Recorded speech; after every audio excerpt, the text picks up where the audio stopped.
Welcome back to my Roblox Iceberg Explained series. Before I actually begin with the rest of the tier, I've gotta say, wow, Roblox has been really digging themselves a bigger grave. All these updates like removing 2D faces in favor of animated heads that almost no one uses, forcing games to have a maturity rating otherwise they'll be unplayable, or requiring to submit your ID or a selfie just to chat with people in a certain age group you were probably put into wrongly. It's ridiculous how incompetent the company is. Although these updates will most likely hinder me in some way, I'll keep working on this series. This time I'll be covering the second part of the third tier, which by far is my most favorite. If you're here for the first time, you can catch up with the rest of the videos through a playlist that I have linked in the description. The document for the iceberg can also be found in the description, which has been updated to include the entries from this part. Once again, if there are any mistakes or you have additional information for any of the entries, please leave it in the comments. I hope you'll enjoy the second part of the third tier of my Roblox Iceberg Explained series.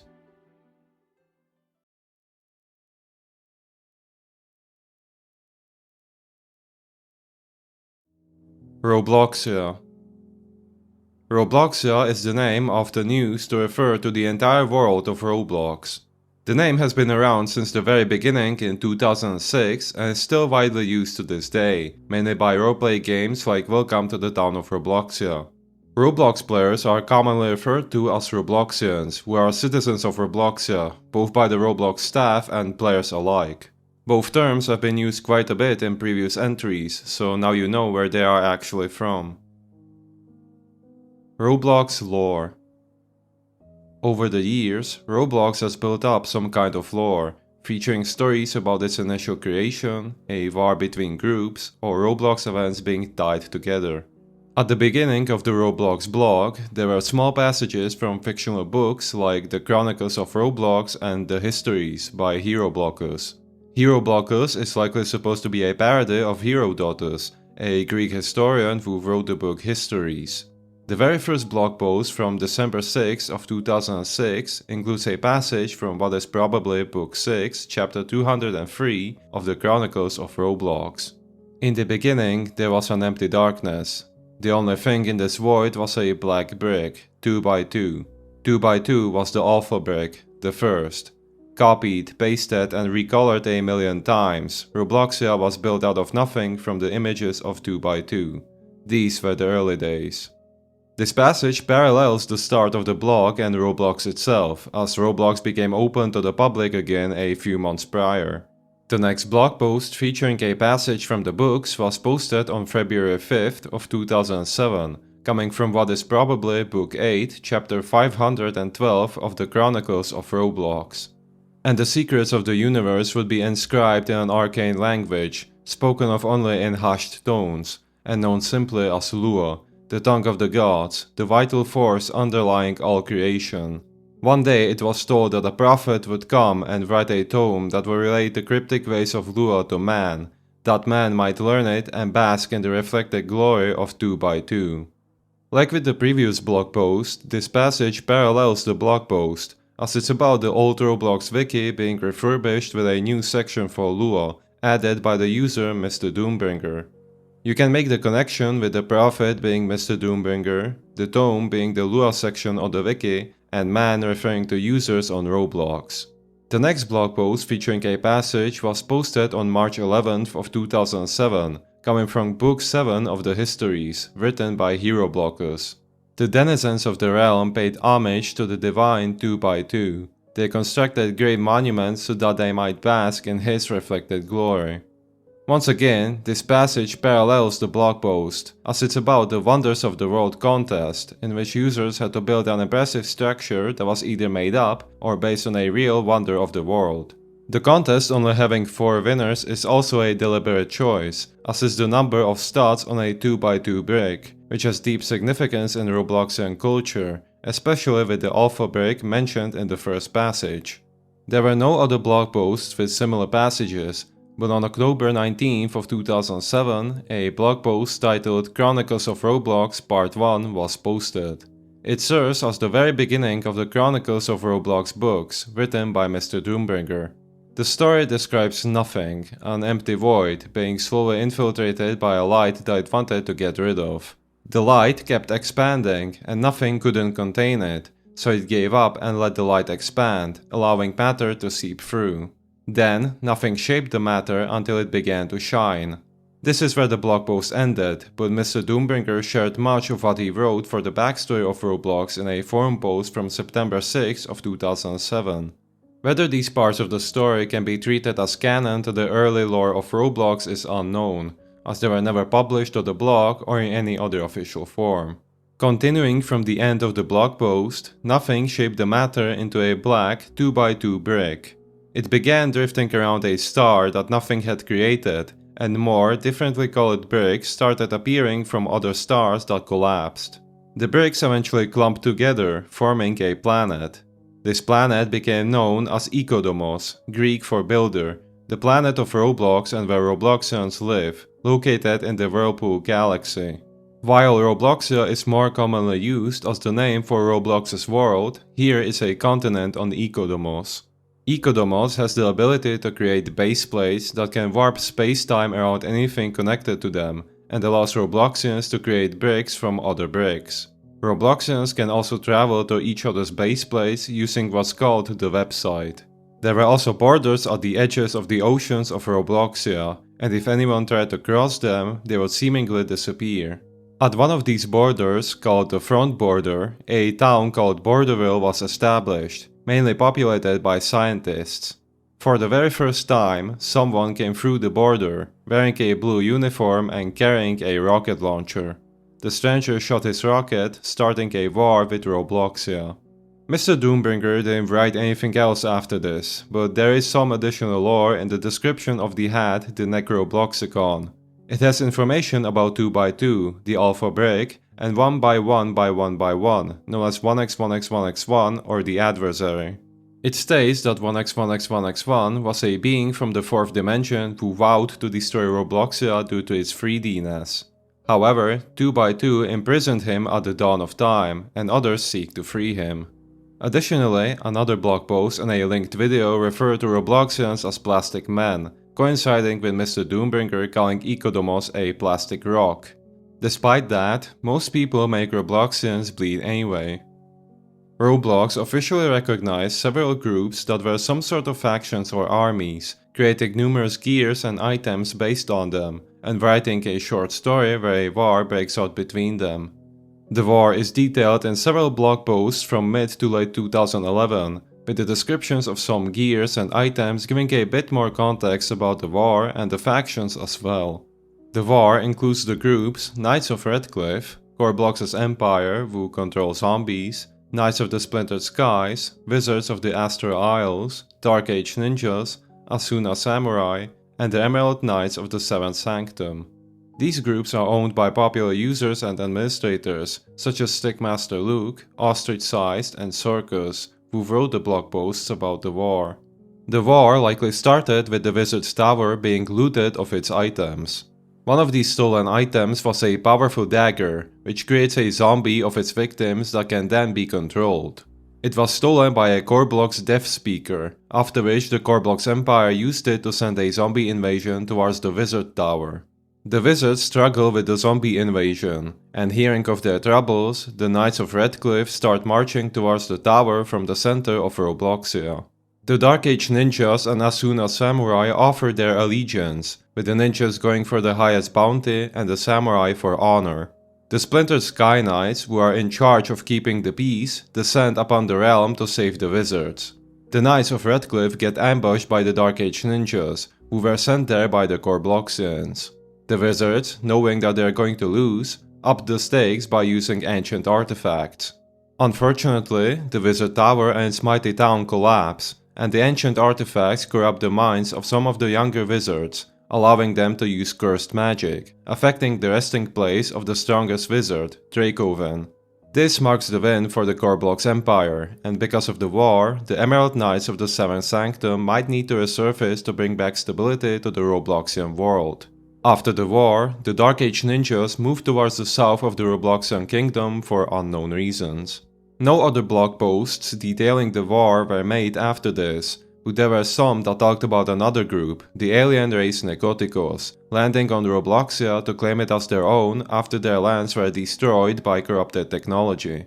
A battle was going to happen between the Necoticos and Robloxia, but no other blog posts were made about this either. The only other piece of information about the Necoticos is that the group Orinthians, a group of space marines descended from the Knights of Redcliffe, battle against them. There were also other factions, such as the Overseers, whose lore was mostly made up by the community, and likely the Federation, whose Hat series talks about the War of Reunification. However, these groups were never connected to the other groups. Only a couple of these groups are active today, usually building up their lore and conducting trainings, so their members can get higher ranks in them. There's even a project called Loreverse, which revives these groups in the modern era with different names and lore. There's not a lot of lore to be discovered here, as it's mostly major events like the Egg Hunts, Bloxia Awards, and other events referencing characters or objects that appeared in previous events. For example, many eggs and characters from previous egg hunts appeared in later egg hunts. One of the unobtainable eggs from the 2008 egg hunt, the tiny egg of non-existence, even appeared in the Metaverse Champions event, where you could finally obtain it, surrounded by eggs from previous egg hunts. The 2018 egg hunt also featured many eggs from previous egg hunts, as well as characters from the 2014 egg hunt, Lucky Lapin and Rabbit Rabbit, along with Scrooge McBlocks from Roblox Holiday 2017, Dr. Stein from Hallows Eve 2017, and the heroes from Heroes of Robloxia. The most prominent character from the 2018 egg hunt is Gert the Pig, as due to his meme status, he was added into later events as a joke. Many of the newer events also feature old Roblox characters, such as 1x1x1x1, who had accessories and boss fights made after him, and Yorick from the 2008 Halloween Treasure Hunt event, who's revealed to be the brother of the Headless Horseman. The Headless Horseman's real name was also revealed to be Horatio Axbury. Roblox OST. Roblox doesn't actually have an official soundtrack. The unofficial soundtrack mainly consists of already existing songs that were used in old Roblox games, due to being the only songs available before user-uploaded audio existed. There are still a lot of other recognizable songs from different eras of Roblox, which were mainly used in tycoon games and whatnot. The songs that are most often associated with Roblox, The Grey Strategy and Winds of Fjords, were taken from the Mod Archive, a website for music modules. Songs were also usually taken from video games, such as Super Mario 64, Chrono Trigger and Ragnarok Online, along with a remix of Mule by 8-Bit Weapon and a fan-made track from the album Chrono Symphonic, based on Chrono Trigger. Many were also taken from the artists Dev Syndicate, Glaze, Manic Greed, Caramel, Positively Dark and Zero Project. There were also some original songs created by the user Stealth Pilot, including Happy Day in Robloxia, Laid Back Danger and Robloxia's Last Stand. One of the best ways to listen to these songs is through the YouTube channel Roblox Remastered Soundtrack, which re-uploaded high quality versions of the ones listed here and many others. Of course, you should support the original artists if possible. Nereza Origins. Nereza, commonly misspelled as Nezera, is a song from the unofficial Roblox soundtrack. The name Nereza means blackness or darkness in Italian. The song isn't actually an original piece, as it's 3 songs combined. The first track is called Pull Me Out by Jeremy Philip Holt, and the other 2 are 3 music tracks from the editing software iMovie, named Catwalk and Investigation respectively. The song was originally created for the Roblox game The Temple of Nereza by Nintendo Zachary, who made the song and had it uploaded by the user Acus on March 7th of 2009. The upload was done through the use of exploits, as users couldn't upload audio until 2013. Acus's upload of the song was removed for copyright on March 3rd of 2022. There are forum posts from Nintendo Zachary where he claimed that he made a sequel to the song, simply named Nereza 2, but it seems that it was never uploaded anywhere. He also claims that both the original song and the sequel were uploaded by the user SoundDB, who used exploits to upload it as well, but only the original song can be found in their inventory. The model roleplayer, which gathered these songs and allowed you to play them, has the name Nereza 2 Darkness 1 associated with the ID of the SoundDB upload of the original Nereza, but this could be a mistake. Tiered obbies. This is a genre of obbies that are categorized into tiers from 1 to 25, based on their difficulty. Unlike obbies like towers from Eternal Towers of Hell, that have stuff like conveyors, kill bricks and whatnot, tiered obbies rely purely on regular jumps and glitches.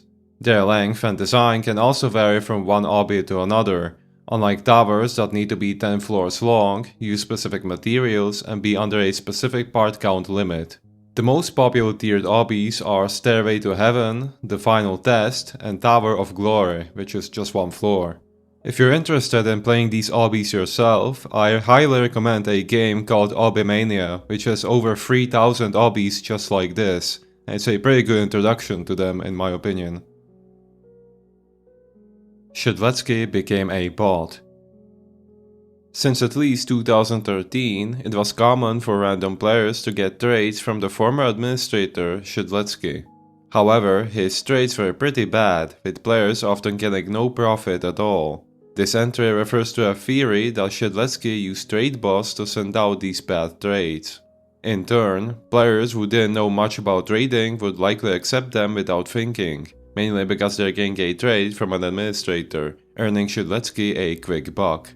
Because of that, it became a common rule among traders to steer away from Shedletsky's trades. This also brought up double standards about trade bots, as some users who have been using them got banned in the past, but Shedletsky was never punished.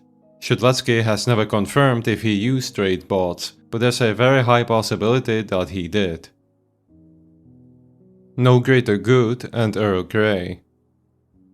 These are both accounts created by Shedletsky, where he also used trade bots to send other players terrible trades. Likely because of this, Earl Grey became one of the richest accounts on Roblox with over 200 million Robux in value. The accounts were compromised by a guy named Jeff Crowns on June 8th of 2016 by using a LinkedIn database breach. This resulted in some items being sold before access to the accounts was revoked. Earl Grey was compromised again on July 21st of 2018, with over 35 million Robux and limiteds being transferred to another account. The account was terminated because of this, but was restored soon after with all of its limiteds. No Greater Good, renamed to Asheraf Lord of Dust, was also terminated on November 6th of 2022 for unknown reasons. Shedletsky has had tons of accounts with tens of millions of Robux and limiteds, such as the ones just mentioned, but also Son of Sevenless, Totally Not Shed, and the Mule 101. It seems that he only used trade bots on Shedletsky, No Greater Good, and Earl Grey. He has also been criticized for hoarding limiteds on his accounts by a few people in the trading community. Additionally, he used the account SuperTrader to conduct an experiment to see how much value he could gain by only trading for a week, eventually getting from around 1100 Robux to almost 200,000 Robux worth of items. STR1_test. This was a Roblox account used by the company Jazzwares, which made official Roblox toys, to test out Roblox toy codes to ensure they worked before release. The account was also notable for being the first to redeem the toy code for the Deadly Dark Dominus hat. The account was password guessed on June 15th of 2019 by someone named Rivaldi Gaming on YouTube, who uploaded a video where he was logged into the account. He was later found in the game Trade Hangout, where he claimed to be an administrator and told a player that he'd buy them a Dominus hat if they let him borrow their account. He also told another player through the website chat to join him in a scam game that promised free Robux. The account was terminated the next day, and Rivaldi privated or deleted the video where he got into it. The accounts STRTest2 and STRTest3 were also used for the same reason as STR1_test. They were likewise compromised on August 19th of 2021, but they only accepted friend requests and made group chats to send links to scam websites promising free Robux. The accounts weren't terminated, but their passwords were definitely changed, although they still stopped using them a few months after they were compromised. Stickmaster Luke Stolen Games. On the Roblox YouTube channel, Stickmaster Luke had a 23-part series from 2014 demonstrating how to make a murder mystery type game. In the second part of the series, his desktop can be seen for a split second, revealing tons of Roblox place files and other folders. What caught people's attention was a folder with Roblox place files that was likely named Impressive Stolen Maps, and a place file named Work in Progress by Rama Capo 1, corresponding to a place from that user at that time. Other things of note are the place file Sorry for Fuck and a folder for the game Monster Girl Quest, a Japanese erotic visual novel series.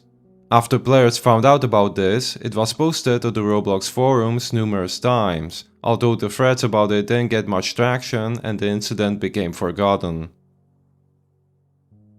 Shadowrun Ending. Shadowrun is a challenging obby game created by the group Tabula Rasa Studios on January 7th of 2017, which has garnered over 23 million visits since then. The game's main gimmick are parts that appear and disappear, with some reacting on left clicks and others on right clicks. It has 200 levels, each scaling with difficulty, with the 200th level being the hardest. After beating all of the levels, you are rewarded with a Venus area. You can find a bench there, and upon sitting on it, it sends you to another game by the same creators called Loneliness Simulator. It starts you off next to the same bench under a lamppost with darkness surrounding it. The only other thing in the game was a pair of red eyes staring at you from a distance. The game was later updated, adding paths that you can take that are signified by ground lamps. Only one of these paths actually leads somewhere, which is the two quotes about loneliness by the writers Joseph Conrad and Honoré de Balzac. It's unknown why they created this game and made it so you could play it at the end of Shadowrun, but my theory is that because not a lot of people will complete the game, it will feel a bit lonely being a winner. JJ5x5.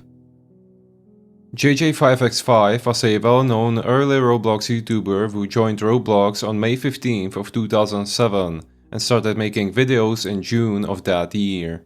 He became popular through his comedic video series Roblox Gone Crazy, consisting of 6 parts uploaded from 2007 to 2009. The videos were all in the format of bloopers, aka short skits, taken mainly at his own game, Thrillville Park, which became very iconic for old Roblox.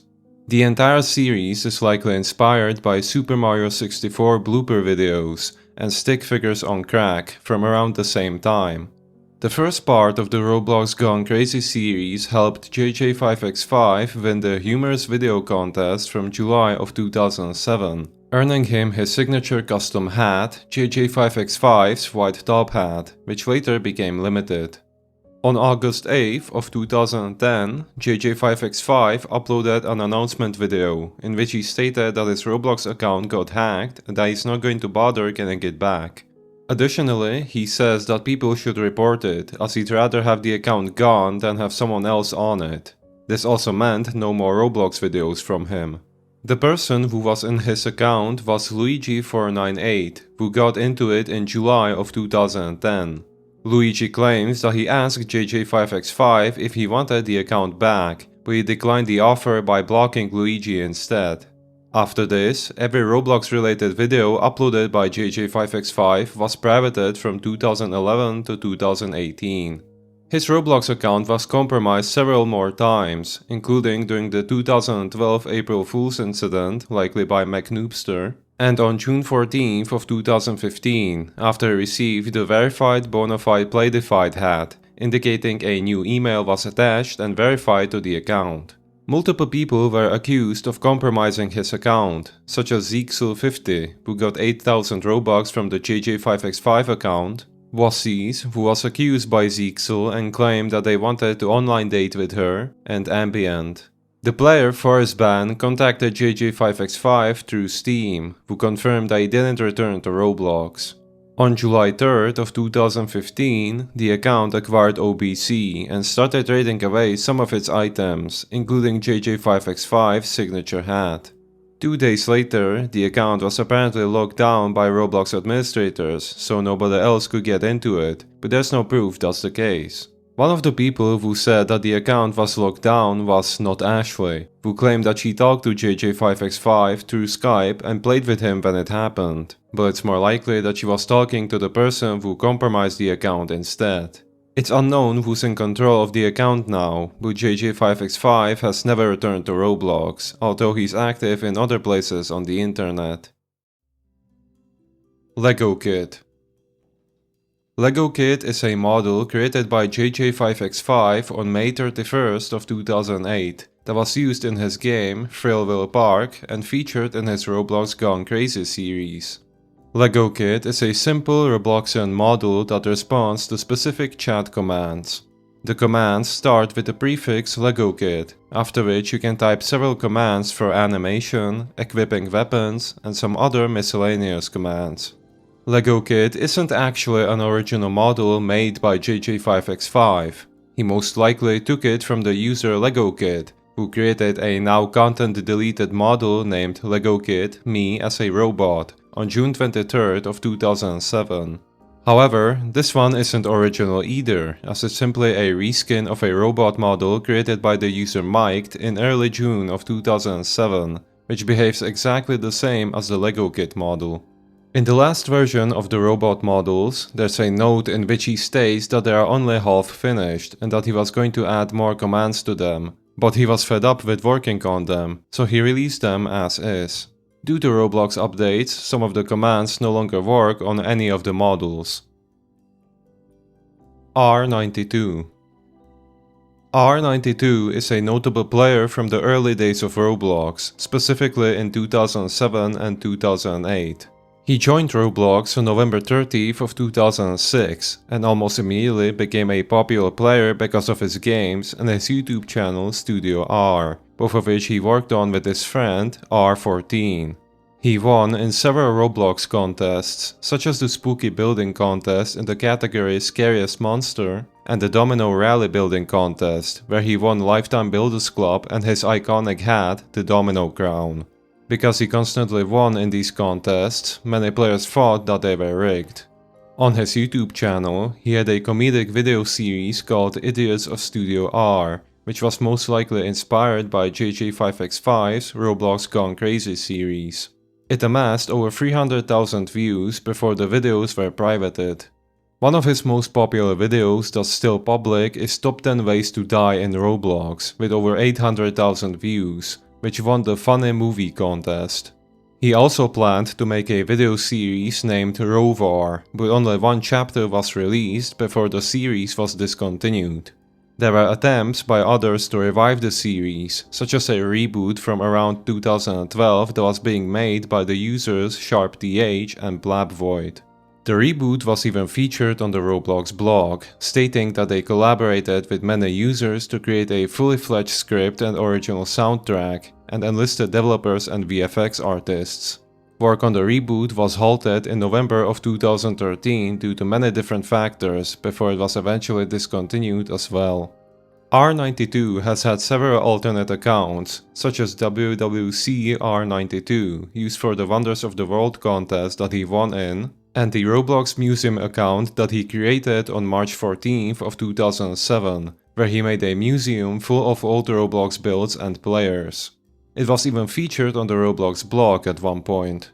The account also hosted the game Mini Robloxia, which joined multiple classic games together to form something like a map of Robloxia. He left Roblox sometime between September 27th and October 4th of 2008. In an interview, he stated that one of his reasons for leaving Roblox is that he didn't like the community anymore, because they quote-unquote whined, spammed and lied all the time. He also said that Roblox updates and glitches broke his games several times, turning them all into a waste of time and giving him no reason to continue building. In his Roblox profile's About section, he also stated that he never wanted to become famous and never wanted any attention or fans. After he left Roblox, some of the Roblox videos on the Studio R channel were privated, after which a few non-Roblox related videos were uploaded, including gameplay of Minecraft and Alien Swarm, which are now private as well. The channel then became completely inactive. On June 14th of 2011, R92 and R14 were convinced in a chat room to log into Roblox for a short while. R92 accepted all of his friend requests and visited several games. He also traded most of his 2 million tickets, which crashed the economy and dropped the value of 1 Robux to 6 tickets. Afterwards, R92 posted on the Facebook and Twitter pages of Studio R, saying, "Done trolling Roblox." In late December of 2016, R92 requested for his account to be terminated to protect it from people trying to get into it, which had already happened numerous times by that point. Since then, R92 has been active sporadically, leaving a heartfelt message on one of his videos in January of 2022 and posting some interesting facts on Twitter about himself and his time on Roblox. Surprisingly, he still had most of the games and models that he had ever created, so he uploaded them as a zip file for anyone who was interested. Flask-Jerta. Flask-Jerta was a famous Roblox player and popular YouTuber from 2007 and 2008. He initially made a lot of comedic videos in Super Mario 64 and other Mario games, but he started making Roblox videos right after creating his account on the platform on February 24th of 2007. His first Roblox video, which is currently his most viewed video, was the start of a series named Roblox Bloopers. The series boosted his popularity, and he went on to make several more episodes, along with other Roblox and Mario videos. His Roblox videos didn't last a long time, as on October 4th of 2008, his account was terminated over 2 models that he uploaded over a year prior, both of which had 2 cylinders for breath. He made a short video about the situation after he found out about the termination 2 weeks later. However, he was actually glad that his account got terminated, as he wanted to quit anyway. He also stated that he didn't like the community in general and wouldn't need to deal with some of his fans stalking and annoying him in games anymore. In 2018, Flask-Jerta updated the description of the video and posted a comment explaining more about the situation and what he thinks happened. He explains that he started playing Roblox due to another YouTuber named Nintendo250, who uploaded his videos to the old Roblox wiki. Seeing this, Flask-Jerta uploaded 2 of his videos on there too, as being the young kid that he wanted competition and to surpass him. However, the videos had inappropriate content in them, causing them to be removed, and he received 2 quote-unquote strikes on his Roblox account. Later on, after he started to get bored with the platform and the community, someone reported the models and got him terminated. He understood that it was his fault, but he couldn't be mad or sad about it, as he wanted to leave the platform anyway. He ends the explanation by saying that he's never coming back to Roblox. After his termination, Flask-Jerta continued uploading videos of many different video games. In the following years on April Fools, he usually uploaded a supposed Roblox video, but there were always something else, such as his own cover of Rick Astley's Never Gonna Give You Up or Minecraft gameplay. After reaching 20,000 subscribers, he created a video on October 20th of 2019, announcing an upcoming Q&A video. He wanted his fans to post their questions in the comments, but he didn't want any Roblox related questions, so he answered them in the announcement video right away. He reiterates that he's not coming back, as he doesn't really care about the platform anymore and did everything he wanted to on it. However, he also stated that he would play Roblox on a live stream, so he would have footage for the last episode of his old series, the Flask-Jerta TV show. On November 14th of 2019, he created the account Flask-Herder and live-streamed Roblox the next day, finally playing it again after over a decade. Since then, he has only played Roblox during live streams and created some more Roblox-related videos, such as actual continuations of the Roblox Blooper series and stream highlights. He has also been frequently streaming other video games on his Twitch channel as well. Because of the schlep situation and that they were getting burnt out from Roblox, Flesgerta and his friends decided to distance themselves from the platform. Zhao Zhao Man. Zhao Zhao Man was a popular Roblox YouTuber who joined Roblox in 2008.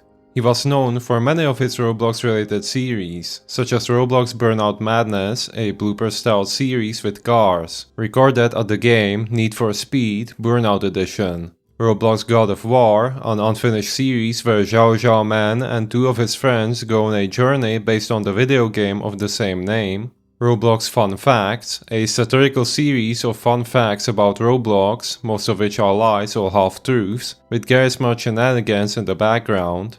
Raging Roblox Reviewer, a series criticizing most front-page games at the time in the style of the angry video game nerd. And most importantly, his most viewed series, Roblox Random Insanity, a comedic series inspired by Roblox Gone Crazy and stick figures on crack.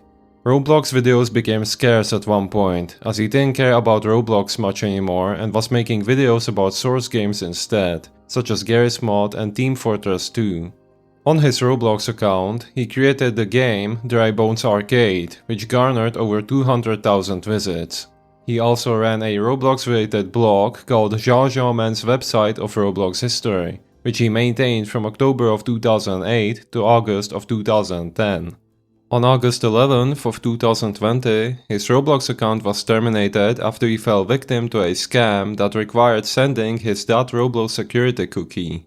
All of his limiteds were stolen, including his iconic classic Roblox fedora, after which the account was terminated for being compromised. Around a week later, his account and some of his limiteds, including his iconic hat, were returned. Unfortunately, on March 4th of 2021, his account was terminated for allegedly being compromised again. After sending an email to Roblox support, they replied that ownership of the account couldn't be verified, meaning he wouldn't be getting his account back. Because of this, he decided to move on from Roblox for good. A few months later, on November 11th of 2021, Zhao Zhao Man created a video named Roblox Isn't Worth It, stating his problems with Roblox.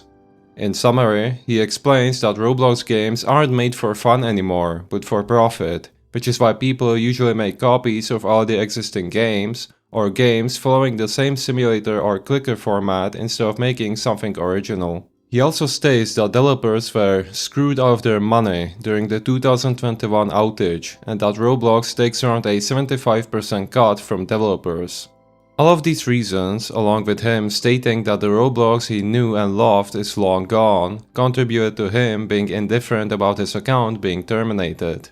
However, he also said that he was going to make one last episode of the Raging Roblox Reviewer, which he uploaded on March 19th of 2022. About the game Reason to Die Awakening, as an homage to the first episode that was about the original Reason to Die. At the end of the last episode, he announced that he's releasing an archive of all of his places and models that he has been stockpiling since the beginning of his account. The last Roblox-related videos that he released were retrospectives about his various Roblox series, including Roblox Random Insanity, Roblox Burnout Madness, Roblox Fun Facts, 3 parts about Raging Roblox Reviewer, and one about his parody of a scene from the movie Falling Down. He also made a video where he read an article about himself from the Roblox wiki, providing corrections and interesting tidbits. After this, despite hating the fact that his non-Roblox related videos perform poorly, he started a new series called Zhao's Toy Box, where he plays various old school games from his childhood. Max and Bob. Max, also known as Maxwell Bentley, was a prominent Roblox YouTuber from 2008, who was well known for his real-life Roblox skits, where a Robloxian named Bob, who appeared in the real world through a portal, interacted with Max. Bob first appeared in Max's first video, Roblox Commercial, after which he appeared in many more videos, including the There is a Robloxian in My House series. One of his skits, Max and Bob Visit Robloxia, even won in the Funny Movie contest. These skits continued until 2015, after which they stopped. In 2012, Max became the host for the game review series on Roblox's official YouTube channel, taking over from Stickmaster Luke until the series ended in 2016. He was also an intern at Roblox from June to September of 2016, during which he made the R15 has arrived video, and then again in 2017. He also became a voice actor, landing several voiceover jobs on Roblox and for some commercials. Not only that, but he also launched his own video production company, Bentley Media, around 2015. Despite that, he has still kept in touch with the Roblox community, although he has very rarely made new skits. Some of his latest videos include Bob being kidnapped and transported into an AI universe. The Iron Cafe. The Iron Cafe is a game created by the user Iron Enforcer that was released around early February of 2009. The game features a cafe where players can grab something to drink or eat. Below the cafe is an entire nightclub that players can access by taking the stairs, with a coffee bar, a dance floor, and a stage with instruments. It became a very popular hangout spot for all types of players, with the game even being advertised as a place where everyone is equal. Throughout 2009 until 2012, it was one of the most played games on Roblox. It was even featured in the 2009 online social hangout video trailer created by Shedletsky. The game was heavily criticized for the amount of online dating that supposedly took place in it, which might have led to it getting content deleted and Iron Enforcer terminated multiple times, but both the game and its creator are still up today. Iron Enforcer even added anti-online dating scripts to prevent people from doing so. Some people have stolen the game as well, such as Jared Valdez, who uploaded it under the name The Roblox Dance Club. There was also some controversy in late 2009 involving the player Christina8787, who created her own game called Club Christie and ran ads where she claimed that it was better than the Iron Cafe. This led to her game being bombarded with hate, eventually dying out completely. On January 3rd of 2013, the game was completely revamped. The stairs to the nightclub were replaced with a teleporter, and the nightclub itself had a completely different design. In June, the game was reverted to how it was for unknown reasons. In July of 2014, another revamp of the game was planned, but was scrapped as the game's community was opposed to the idea. After this, the game stopped receiving updates, and some aspects of the game broke over time, resulting in it slowly losing players. However, in 2023, the game saw a resurgence, with up to 200 players in the game at the same time. In August of the same year, the player Dizzy Purpler created a group named the Iron Cafe Revival, aiming to revive the game. Even Iron Enforcer returned due to the new surge in popularity, although it's claimed that his friend now owns the account. The game has received some updates since then, such as enabling voice chat and the cafe now being in a forest. Crazy Robloxians. Crazy Robloxians was a YouTube channel created in early 2010 by Alex Neutron, the creator of Meep City and Hyperblue. Its videos centered around the titular character Crazy Robloxian, who ended up in various situations, usually featuring his obsession with hot dogs and ticks. There were several series, such as Pwned and Crazy Robloxian's Adventures. The channel was pretty popular, getting over 1 million views by the end of 2011, although he had stopped uploading by then. His official Roblox account has a game named Crazy Robloxian's Neighborhood, which was used as a filming place for the channel, and he also has a fan group created by Alex Neutron. All of the videos on the channel have been privated since around October of 2013, with only a few videos being uploaded to an archival channel. An additional video can be found on Alex Neutron's YouTube channel, which was removed from the Crazy Robloxian's channel for spam, and various other videos can also be found from different places on the internet. Unless Alex Neutron ever uploads the rest of the videos, they will remain as lost media. After this, the Twitter account for the series remained very rarely active, with the last tweet being posted in 2017, where he desperately pleads for ticks to be brought back. Despite being relatively unknown these days, the crazy Robloxian character has been featured in multiple Roblox games, such as Survive the Disasters 2, RBLX War, The Elevator, and Defend the Statue Eras of Conflict. He was usually paired with audio from an old Smosh video, making him say, "Hey, give me the hot dog! Give me the hot dog! Hey, give me the hot dog! Give me the hot dog! Hey, give me the hot dog! Give me the hot dog! Just give me the goddamn hot dog!" In a KSI launch party event, a sign from the Crazy Robloxians videos reading "Do not touch grass" can be found in a hidden area. Johnson Gresh. Johnson Gresh is a Roblox player who attended the 2013 Roblox BloxCon, a real-life Roblox convention. During a Q&A session at BloxCon Chicago, he told David Baszucki and other admins about superclans, or big war groups, specifically John's Cobras, abusing admin commands during an attack on an enemy's base. So let's go to this side here. David Baszucki. Yeah. I want to tell you something that's been happening in Roblox lately. It's about super clans. They've been admin abusing, kicking players during an invasion itself. It's horrible. I've seen it before in John's Cobras. They've been kicked from an RSF fort. According to PSP John 1 speech, one of them, my Roblox player's name is Johnson Gresh. Listen to me. This is the honest truth. I'm serious. Mainly due to how he told the admins about it, he was mocked and ridiculed by others on the Roblox forums and the comments of videos that included the moment. This basically turned him into a meme in the Roblox community.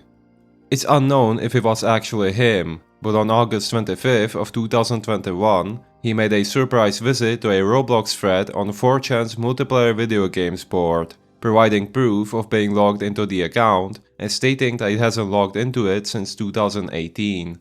Although he didn't say much else after this, he updated the About section of his profile, where he reflected on the whole situation and other things he did on Roblox. No, I swim.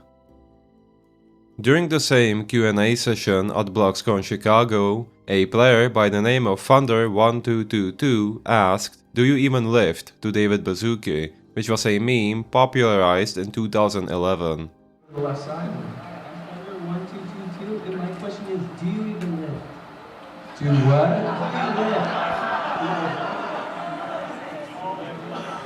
Do you even lift? Like, do I lift weights? No. I swim. So I just kind of taught myself how to swim, and now I swim a lot. Thunder was there to say this by his friend, Damage Gamer Boy, who was attending BloxCon with him. Stealth Pilot. Stealth Pilot was one of the earliest Roblox players, who joined on September 10th of 2006. He is the creator of the game The Undead Coming, created in December of 2008, where a group of humans fight off zombies at a broken down house. It was a fairly popular game back then, getting over 100,000 visits in its first month. The game has been private for a long time now, likely due to Roblox updates breaking it. Stealth Pilot owns many other accounts, mainly Pilot Luke, his actual first account, and accounts he used for building contests, 2 of which he actually won. He was also in 3rd place in the Roblox Grand Melee event. He is also known for making some music for Roblox, including 3 tracks called Robloxia's Last Stand, Laid Back Danger, and Happy Day in Robloxia, which was used in the Shirts and Pants video.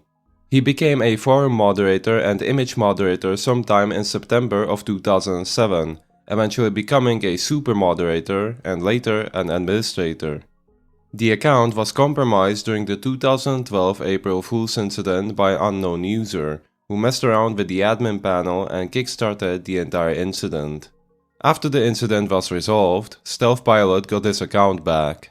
However, on July 21st of 2012, his account was compromised again.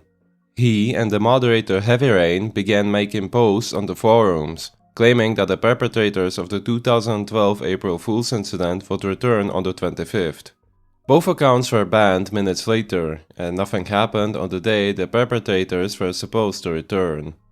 Even though his account was terminated years ago, it was brought back on October 14th of 2018, likely due to stealth pilots still being in contact with the administrators. Likely in May of 2020, he changed his username to Scorpio Pilot, as he liked that name more. Soon after, on May 29th, his About section was updated to read, "This account has been completely locked out by the original owner's request." This didn't last a long time, as it was unlocked on July 7th, so it's unknown if he actually did it. He would later private all of his games, but on June 30th of 2023, he created a game with all of his old games archived and fixed. Unfortunately, on October 20th of 2024, his account was terminated again for unknown reasons, and has stayed that way since.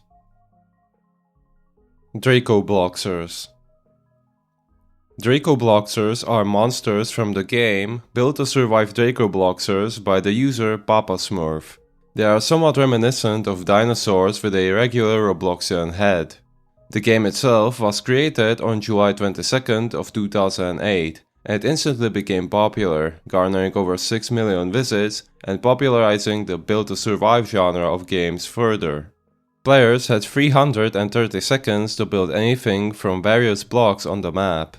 Once the building period ended, players had to survive a Dracobloxer chasing them for 100 seconds. Each round had a different variant of the Dracobloxers, including lava, electric, water, and grass. A shop was also present, allowing players to buy tools for the number of times they survived, such as a parachute, a body changer, super jump, a tool that allowed them to walk faster, and a pre-built house. Papa Smurf eventually left Roblox, updating the game for one last time in April of 2011.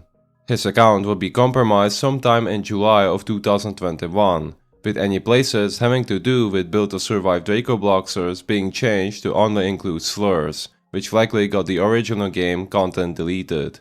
All that's left on the account is an actual working copy of the game, though it's an ugly, quote-unquote RTX version of it, seemingly made as a joke by the person who got into his account. People have since remade the game, such as Dogutsune's scripted version that expands upon the original game. The Dracobloxer character has also been featured in many games, such as Dorse's 2024 April Fool's event, the Robloxia Until Dawn, and Combat Initiation. Danger Tim 112. Danger Tim 112 is a Roblox player who became popular through his game Built to Survive the Zombies, created around December 16th of 2011. It consistently stayed on the front page, accumulating over 19 million visits and helping popularize the Build to Survive genre of games as well. Like Build to Survive Dracobloxers and every other game similar to this genre, players had to use their stamper tool on their own plot to build anything in 140 seconds to keep various types of zombies out for 2 minutes. They could even fight them or other players off by buying weapons from a shop using points gathered through surviving the waves of zombies. The game hasn't been updated since mid-2013, as Danger Tim 112 left Roblox around that time, and it broke in late July of 2017 due to the stamper tool not working. Some users have taken it upon themselves to fix the game, such as Brick Nemesis with his own version under the same name. Modded. Modded is a Roblox user who primarily does security testing.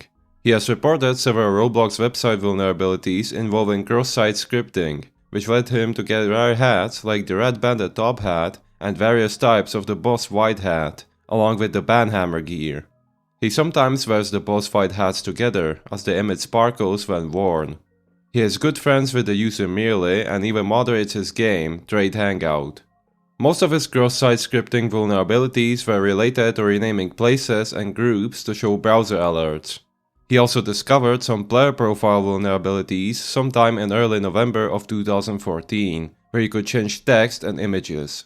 It's very likely that one of these vulnerabilities inspired a hat created after him, named Modded's Hat of Illumination, made on November 26th. He's also known for awarding badges from one of his games to John and Jane Doe using a glitch, similarly to how Maximum ADHD awarded badges to them using fake players.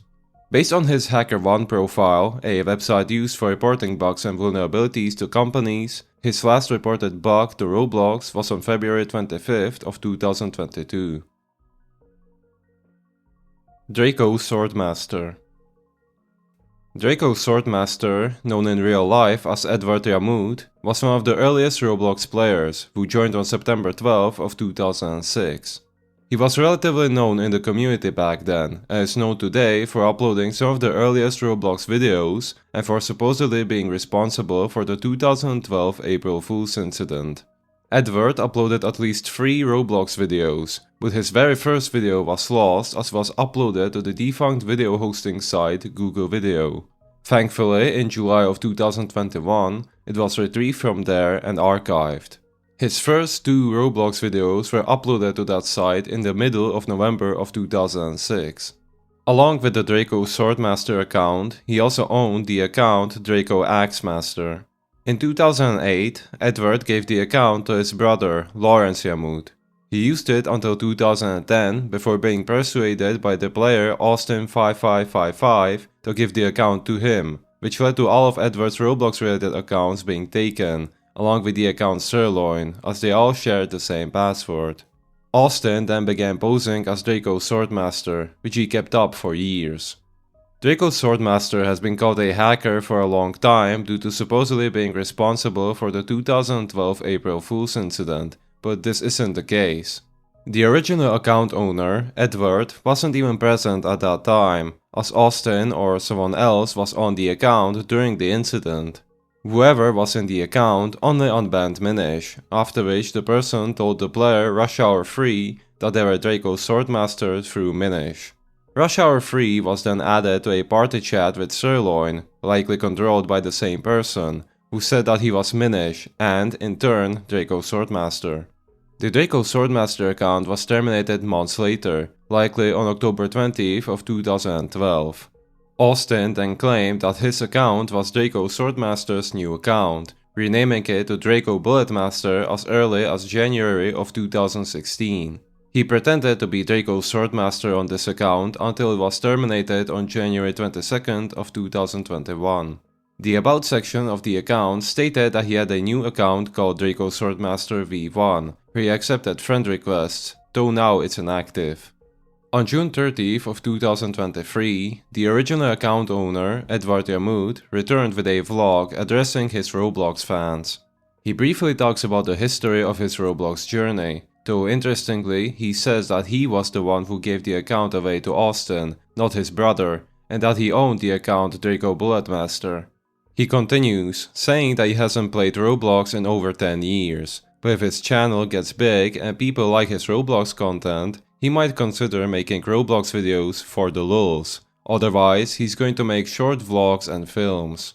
He has since created several vlogs documenting his trips.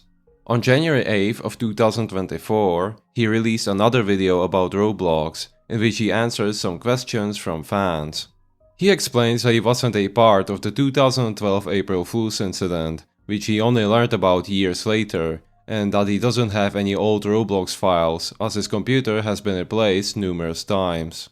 He currently owns a photography business that he's been spending a lot of time on, and he started doing these vlogs as a new hobby, aiming to make 100 of them. While he hasn't reached that goal yet, he frequently uploads on his channel and another one he created specifically for his photography. He has also somewhat returned to Roblox after 16 years, recording some videos of himself playing the game Bloxfruits. Sunny Day Icons. In the early days of Roblox, the staff usually took images and sounds from various sources on the internet. Some of the icons used on the old website are no exception, coming from the Sunny Day icon bundle. The most recognizable one is the Labor Hat icon, as well as used for Builders Club and as a basis for the Builders Club hard hat.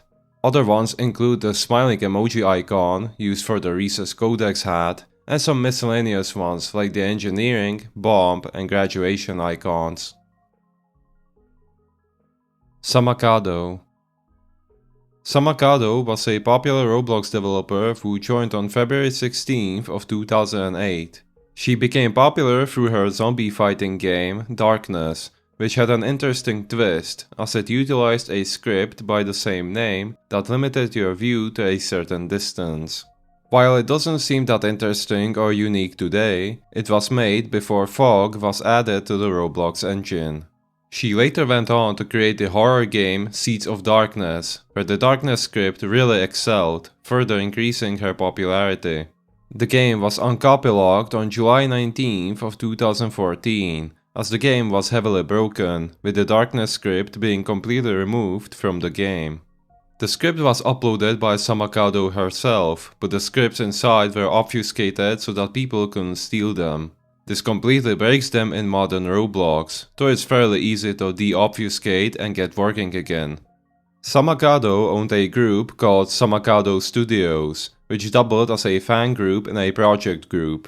Not much was happening in it, except for announcing fixes to her games and some small updates about Samakado's life, such as that she's going to be offline due to university, and later that she's not going to be on as much, because she's a grown lady and probably has a job or something, which led to Samakado becoming inactive soon after.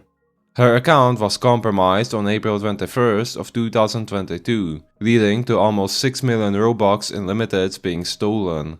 The account was renamed to Zuventio, likely owned by a guy named Zuventi, who used it for a bit and then gave it to another person. The account likely changed owners numerous times, as it was renamed a lot in a small amount of time. The account is now renamed back to Samakado, with its about section simply reading No. Game Hero's MIDI player. Game Hero is a user who joined Roblox on June 12 of 2007. He's well known for creating various games, such as The Cursed House and The Place with the Rockets, but he's also known for the tools he created and uploaded as models or plugins to the library. One of these tools is the Advanced MIDI player, created in May of 2012, which can play any MIDI file, a file format that stores musical note data in several channels, not actual audio, that has been converted to a format readable by the scripts. It also has a mixer GUI, where you can choose which MIDI channels to mute, lower or raise their volume, and change their instrument, of which there are over 90 different ones. With some scripting knowledge, you can also make it so some music plays in certain areas. It was pretty innovative for its time, as it was created before user-uploaded audio became a thing, and was widely used by many developers. It was even featured on the Roblox blog, where Shedletsky added it to Sword Fights on the Heights 4, praising it for being relatively easy to use. Surprisingly, it still works to this day. Fan-made blogs. Since Roblox's beginning, many players have created their own fan-made blogs about the platform, which detail various updates, reviews of games, interviews with famous users, and many more things. Some of the first blogs were created in late 2007 or early 2008, with many more being made later on. Due to their popularity, some of these fan-made blogs even ended up on the official Roblox blog, like Roblox News, Bright Guides' Roblox, and Roblox Direct, all featured in their own blog posts. This trend of fan-made blogs about Roblox died down in the 2010s, and pretty much every blog has stopped being updated since then.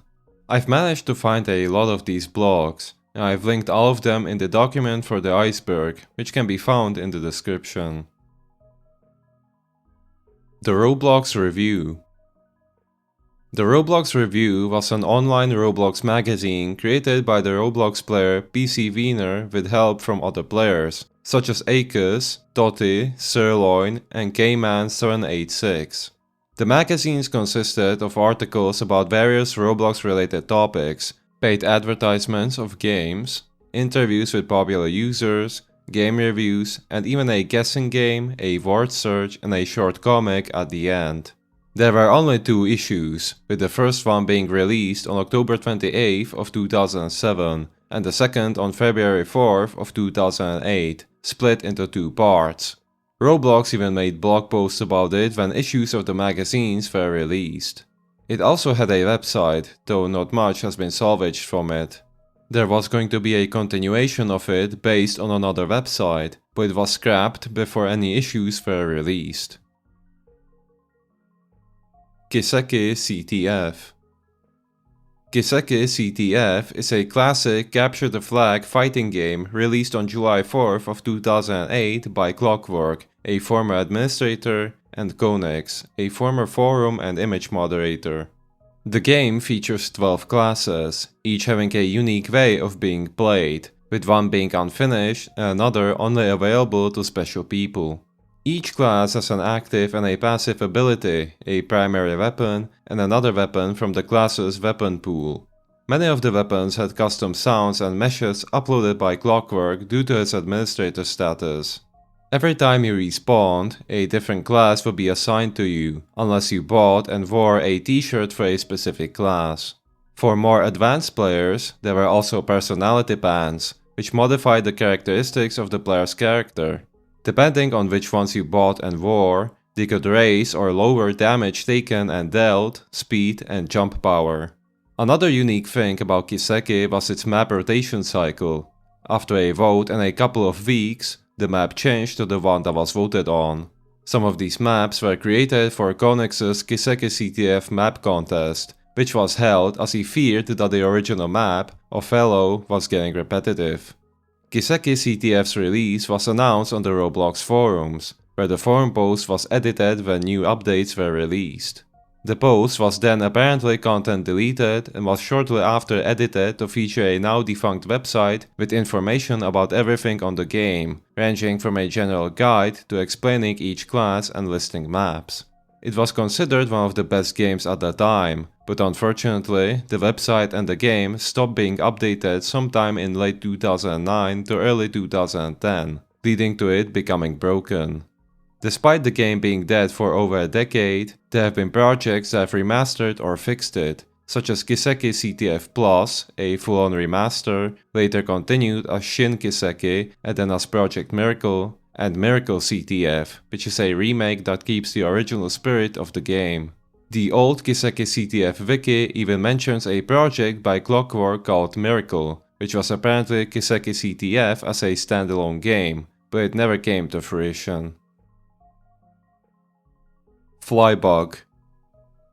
Flybug, also called the plane glitch, is the name of one of the first ever glitches in the Roblox engine.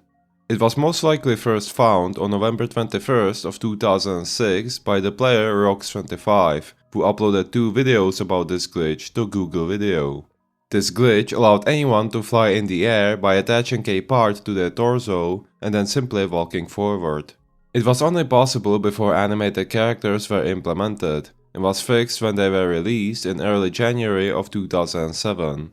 The glitch was brought back sometime in August and apparently lasted until 2013, now working with animated characters. One of the winning entries for the Roblox Billboard contest references this bug. Michael P. Michael P is a YouTuber whose videos are stylized to be from the early 2000s, using old technologies such as flip phones, low-quality microphones, and old operating systems like Windows XP and Windows Vista. He uses old recording software like unregistered Hypercam or Fraps, and edits his videos using Windows Movie Maker. His real-life vlogs are likewise of low quality, and he also usually speaks in a childish manner, often replacing swear words with euphemisms like frick and gosh darn it. He has since paved the way for channels creating similar content, dubbed mock nostalgia, such as Cooper2723. He rose to popularity through his videos on inappropriate games that he found on Roblox, where he usually screamed when something inappropriate appeared. Due to his low-quality microphone, the screams usually tore through the sound barrier. Most of his popular videos come from this series, with the second part being his most viewed video, in which he plays an obby for a sock. It has gotten over 6 million views since it was uploaded in 2016, and one of Michael's screams from the video was turned into a meme. Okay, let's not make that mistake again. Maybe we can jump.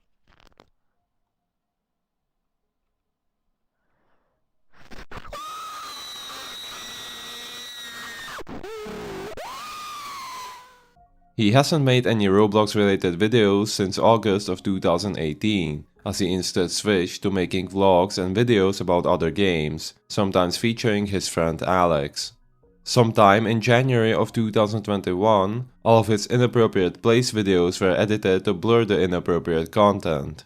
Michael likely did this himself to avoid his channel being terminated. The unblurred videos have been re-uploaded under a separate channel. I'm not going to talk about it a whole lot here, but there does seem to be some sort of lore included in Michael's videos. Michael most likely believes that he's actually living in the early 2000s, but the videos obviously take place in current times. In some videos, he mentions his mother being an alcoholic, and can be inferred that she stole multiple things and gave them to Michael. There are several story arcs, such as Michael running away from home after his mother didn't buy him Takis, Michael experiencing a time loop, and a video where he time traveled to 2023 and ended up missing for 6 months. Wood Reviewer. Wood Reviewer is a Roblox user from 2008, whose gimmick, as you might guess, is reviewing Roblox games based on their use of the wood material. To explain this briefly, the wood grain of the wood texture should follow the longest length of the part, which most builders don't follow, meaning it follows the shortest length of the part instead. All sides of the part should follow this rule. Wood Reviewer writes the reviews on his blog and makes videos on his YouTube channel, where he plays the games until he finds bad wood grain. He started to help builders improve their wood grain on the Iron Noob forums back in 2011, where he mostly annoyed the developer Golly Greg about his wood grain in the game Modventure.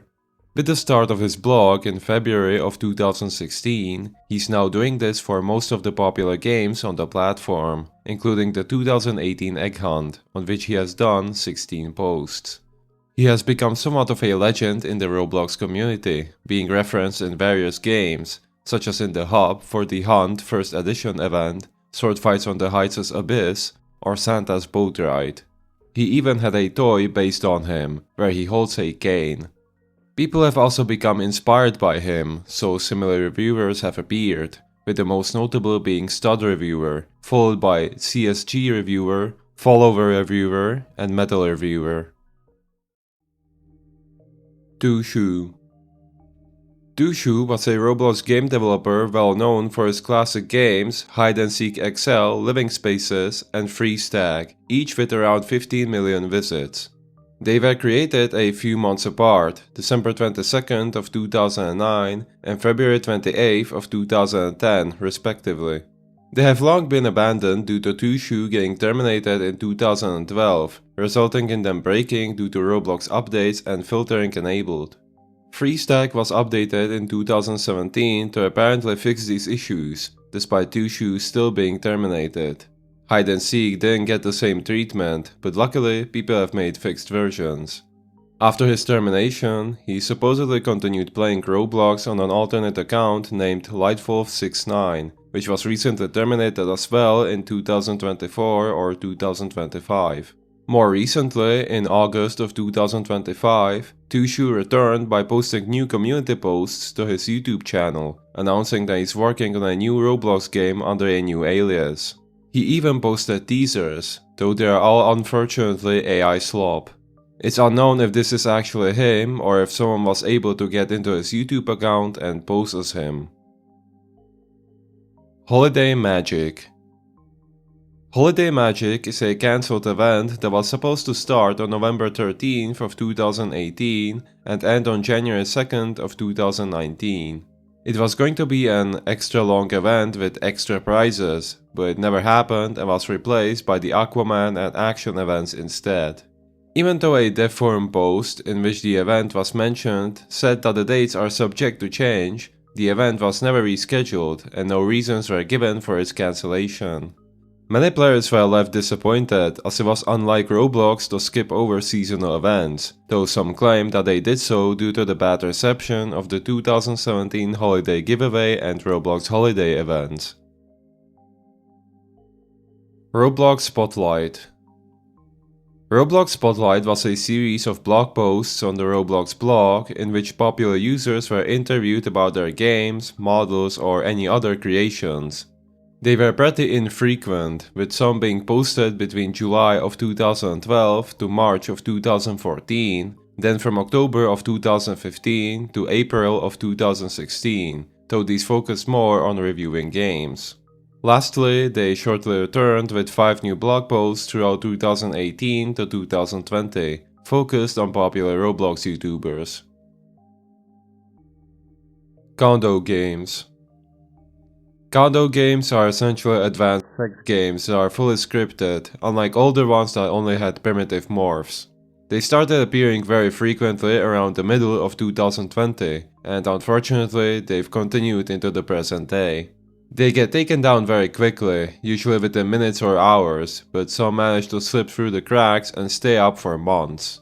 And as if it couldn't get any worse, they have a very active player base. The people behind them have bots that upload a new condo when the previous one is taken down, notifying people in Discord servers dedicated to condo games when a new one is available. There are even websites where you can request a condo game to be created and find an active condo through it, with one even offering subscription tiers that provide additional features. Based on a June 2022 breach that included internal documents from Roblox, they were aware of this particular website, but have done nothing against it since then. On December 1st of 2022, Roblox sent cease and desist letters to some people who uploaded condo games to Roblox and operated Discord servers for these games, threatening further legal action if they didn't stop. Temporary server list removal. On July 14th of 2017, Roblox released an update to the website that altered the server list view, making it so you could only see servers that your friends are in, while developers could still see the entire server list for their games. The next day, a dev forum post was posted, where they explained that the update was done due to scam bots scraping server lists and sending players friend requests and messages, and due to taking a lot of engineering resources to generate them. This update immediately received tons of backlash, as players couldn't find low player servers or they kept joining their friends, with many suggesting potential ways the staff could improve on the update. On November 1st of 2017, another dev forum post was made, reverting the server list so you could see every server, but making it so you could no longer view the profiles of players that you aren't friends with, and showing servers that your friends are in on the top of the list and separated from other servers. Hat duplication. This bug was found in December of 2019, but it likely existed even earlier. The bug made it possible to buy several copies of a non-limited hat simply by pasting a snippet of code into the console of your browser. Roblox didn't punish users for abusing this bug, as it wasn't harmful. It still worked until at least 2022, after which it was patched. Before Roblox's birthday in 2010, players could get the gift of birthday fun. Due to a website bug, players could get multiple copies of this gift instead of one, resulting in some having numerous pages of this gift. Bait and switch game creation botnet. There are a huge number of games on Roblox that use deceptive advertising. These games are often hosted by sketchy groups and designed to look appealing to young children, so there's a higher chance that they'll play them. Most of the time, the games are a variation of Escape Something Obby, where the something is a character from a popular franchise. They'll also sometimes repeat a certain keyword like Obby or Tycoon several times in the name and description to boost their game in the algorithm. These types of games used to appear frequently on the front page around 2018 or so, but nowadays they don't appear at all. In more extreme cases, they can entirely copy the title, description, and thumbnails of already existing games. If you were to join them, they would usually teleport you to a completely different game that is most of the time a very low effort tycoon or obby, built with free models and riddled with a ton of purchasable items for Robux. As the name of the entry suggests, these games are more than likely created and published using bots, which can generate revenue for the people who run them if others are clueless enough to buy anything from those games. For example, there's a huge amount of accounts with the name WardMike, followed by a bunch of numbers, all of which have 50 games that are copies of already existing games. Ghostwalker made out of dead Robloxians. The Ghostwalker is a semi-transparent white sword designed to resemble a ghost. It has a unique ability that allows it to level up with each kill, gradually making it stronger and lowering the gravity for its user, and they both become more and more transparent. The sword is present in Sword Fights on the Heights 4, but it also has a gear counterpart that acts differently. For each kill, the sword plays a ghostly sound with a blue fire effect appearing on whoever you killed. This could imply that it has a soul-stealing ability, which would play into the theory. Jailbreak secret bank floors. In the game Jailbreak, the Rising City Bank is one of the many places that you can rob. Each time it's robbed, it will pick a random floor from 5 possible floors, which all have different obstacles. All of these unique floors are public knowledge, and there aren't any secret floors that have a low chance of appearing, though I feel like it's kind of a missed opportunity. Google Play Blox Hunt promotion. On January 26 of 2019, Roblox launched a promotion that was sponsored by Google. Players could download the Roblox app through Google Play on their Android device, allowing them to buy the exclusive Gilded Triad Crown. Upon joining the game Blox Hunt, players could then equip the hat through the shop, granting them 15 extra tokens for every round they participated in. The promotion lasted until February 11th, and the hat was later made purchasable on all platforms. Broken decal previews. In the middle of 2020, whenever a decal was uploaded, the image preview on the website would sometimes be corrupted, despite the decal working normally in-game. Some of these corruptions even displayed other images uploaded to Roblox, resulting in weird things happening, like Jesus appearing. It's speculated that these corruptions happened due to specific image settings. It was fixed on April 26 of 2021, after countless people reported the issue. Double Hat Glitch. The Double Hat Glitch, abbreviated as DHG, was a glitch from 2008 to 2009 that allowed users to wear 2 hats instead of 1, as the feature to wear multiple hats wasn't implemented at the time. It first appeared in April of 2008, randomly happening to users like Django 136 and Ice 128. After it was found, it was patched after a new character customization page was implemented. The glitch resurfaced in May and June of 2009, with various tutorials showing how to recreate the glitch appearing on YouTube and the Roblox forums. The main way of doing the glitch was to remove every hat on your avatar and then set up 2 browser windows, where one is on the main Roblox website and the other on a Roblox subdomain like app1.roblox.com or app2.roblox.com. Both windows were supposed to be on the character customization page, with the wear buttons of 2 different hats that you wanted to equip being aligned so that you could click them as fast as possible. This could have taken a few tries, but if you did it fast enough, you would be wearing both hats. A more effective way to perform the glitch was to download a program specifically designed to do so, which had the character customization pages embedded within it. The programs acted a bit differently, as you had to copy the JavaScript functions from the wear buttons and paste them into fields that the program would then use to perform the glitch. Similarly, this method could have taken a few tries.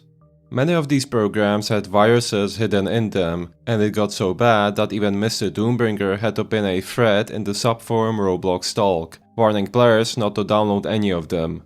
Players soon found out that you could use all 3 of those subdomains to perform the triple hat glitch, and that it could be used with gears to do the double gear glitch and triple gear glitch. There were many other subdomains that could be utilized for the glitch, potentially allowing up to at least 9 hats to be worn at a time. The most that was seen around this time was 4 hats, first performed by the player Slicer Golden. Roblox acknowledged this glitch in the description of the Sword Pack accessory, published on December 18th of 2009, which states, "I swear, we are going to get around to making the DHG a feature next year." And so, around June 9th of 2010, the feature to wear up to 3 hats was implemented. On July 3rd of 2010, people used the same methods used by the previous glitches to equip a large number of hats, known as the infinite hat glitch. The way this variation of the glitch worked was simply by performing the double hat glitch, and then going to another page of your hats on one of the subdomains and doing it again. To make it more effective, people used the programs made for the original double hat glitch and modified them to include more windows for the different subdomains. If you were to join a game while having a huge number of hats equipped, your character would sink into the ground due to the weight of the hats, and the game would lag a lot. It was patched in the following year. 13 plus gears. In the catalog, some specific gears were purchasable only by users who set their age to 13 years old or older. There were 8 of these gears in total, 7 of which were based on real-life guns, such as the M1 Garand and the Trench War shotgun, based on the Winchester model 1897. That's likely the reason they were marked as 13+, though I'm not sure why the gear Ruby Hoard the Rapacious' Treasure was 13+ as well.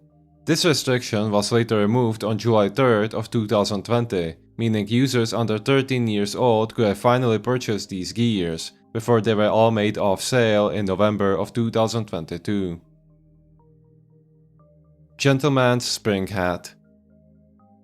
Gentleman's Spring Hat is a hat that was published to the catalog on May 5th of 2016.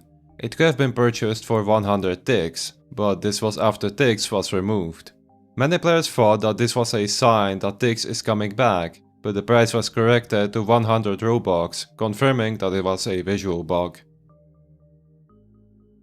Monkery. Monkery was a developer who was mostly known for his obbies and tycoons, which have gained over 40 million visits in total. His most popular games are Super Fun Obby and Super Noob Obby. His account was hacked on July 19th of 2013, although Monkery still had access to it. Based on his forum posts, he was keylogged on that day and asked for help on what to do. In another forum post created an hour later, he frantically explains that whoever keylogged him deleted his hat, stole his Sparkle Time fedora, 300,000 Robux and 200,000 tickets, uploaded inappropriate images and changed his game's thumbnails to them, and swore on his profile. During this time, Super Fun Obby was renamed to Monkery was hacked, which has stayed like that since then. He also provided proof of who likely keylogged him, showing a successful trade for Monkery's Ice Crown with the player, The Real Shooting Girl 1. Someone else then started posting on Monkery's account, revealing that iTrapped is in it. He mocked Monkery and claimed that he stole the red grind hat from him a few months before. Some other forum posts claimed that the player Pragmatic was in the account, which was a shared account between the original owner of Pragmatic and the player Acurus. On one of Monkery's last forum posts, The Real Shooting Girl 1 stated that iTrap supplied the program and Acurus lured Monkery in, with him only accepting the Ice Crown trade. He also said that Monkery was trying to download what he thought was an exploiting program. In a different forum post, he also mentioned that they can see everything that he's doing on his computer, revealing that it wasn't a keylogger, but a remote access Trojan. In the end, Monkery's account was terminated, with the others involved in the hacking being terminated months later. Monkery tried to appeal the termination, but Roblox support didn't help him. Despite this, Monkery would use one of his alternate accounts, Monkery's Ghost, to continue developing on Roblox, where he amassed over 200 million total visits, started a company specializing in creating Roblox games for brands and celebrities, and even started making UGC accessories. The Best King. The Best King was a clothing designer on Roblox who created the Fresh Era clothing group, which has gained almost 32,000 members and won the Favorite Clothing Company award in the 2016 Bloxy Awards. He's the designer of free clothing that was published by Roblox, specifically the denim jacket with white hoodie and black jeans with white shoes, which were both released on the same day tickets were removed. His account was terminated for unknown reasons around July of 2021 or later. GoBlocks and eBlocks. As mentioned in the DynaBlocks entry from Tier 2, GoBlocks was another name that was considered for Roblox.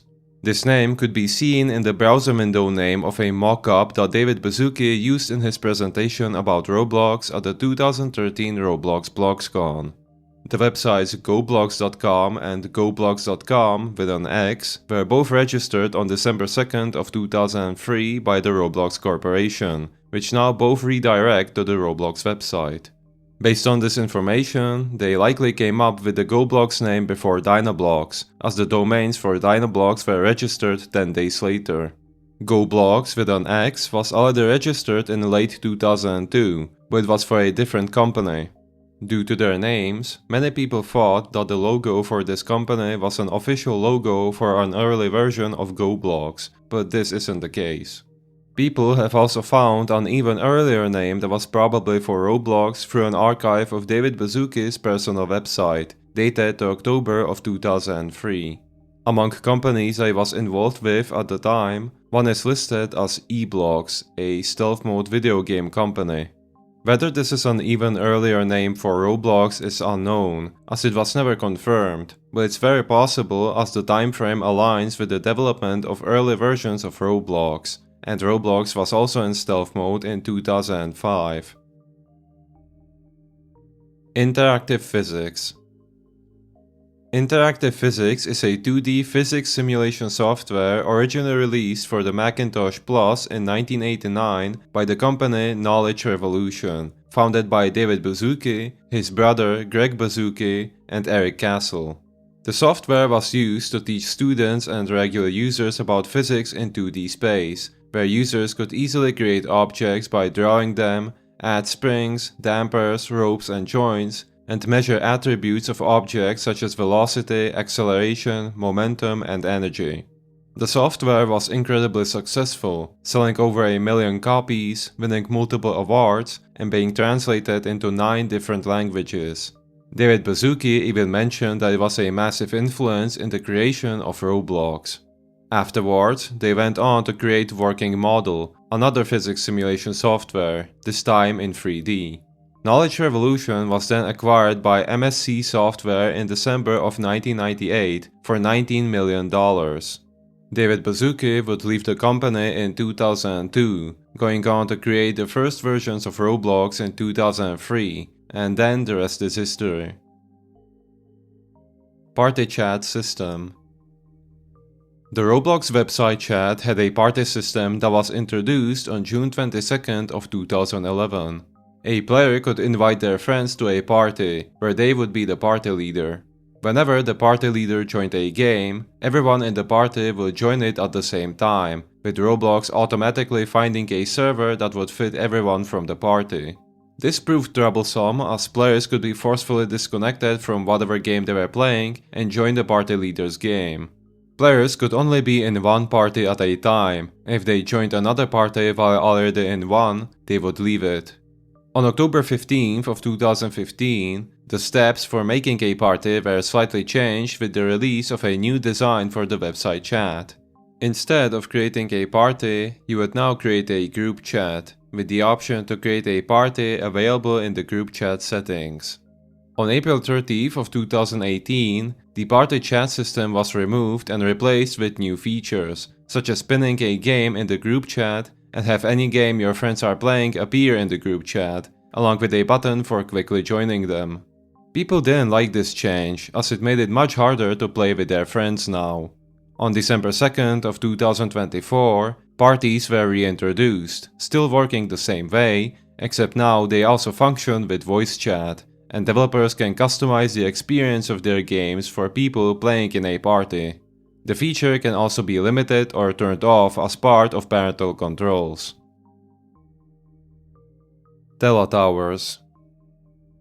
Teletowers is a joke that users started on the Roblox forums on July 25th of 2010.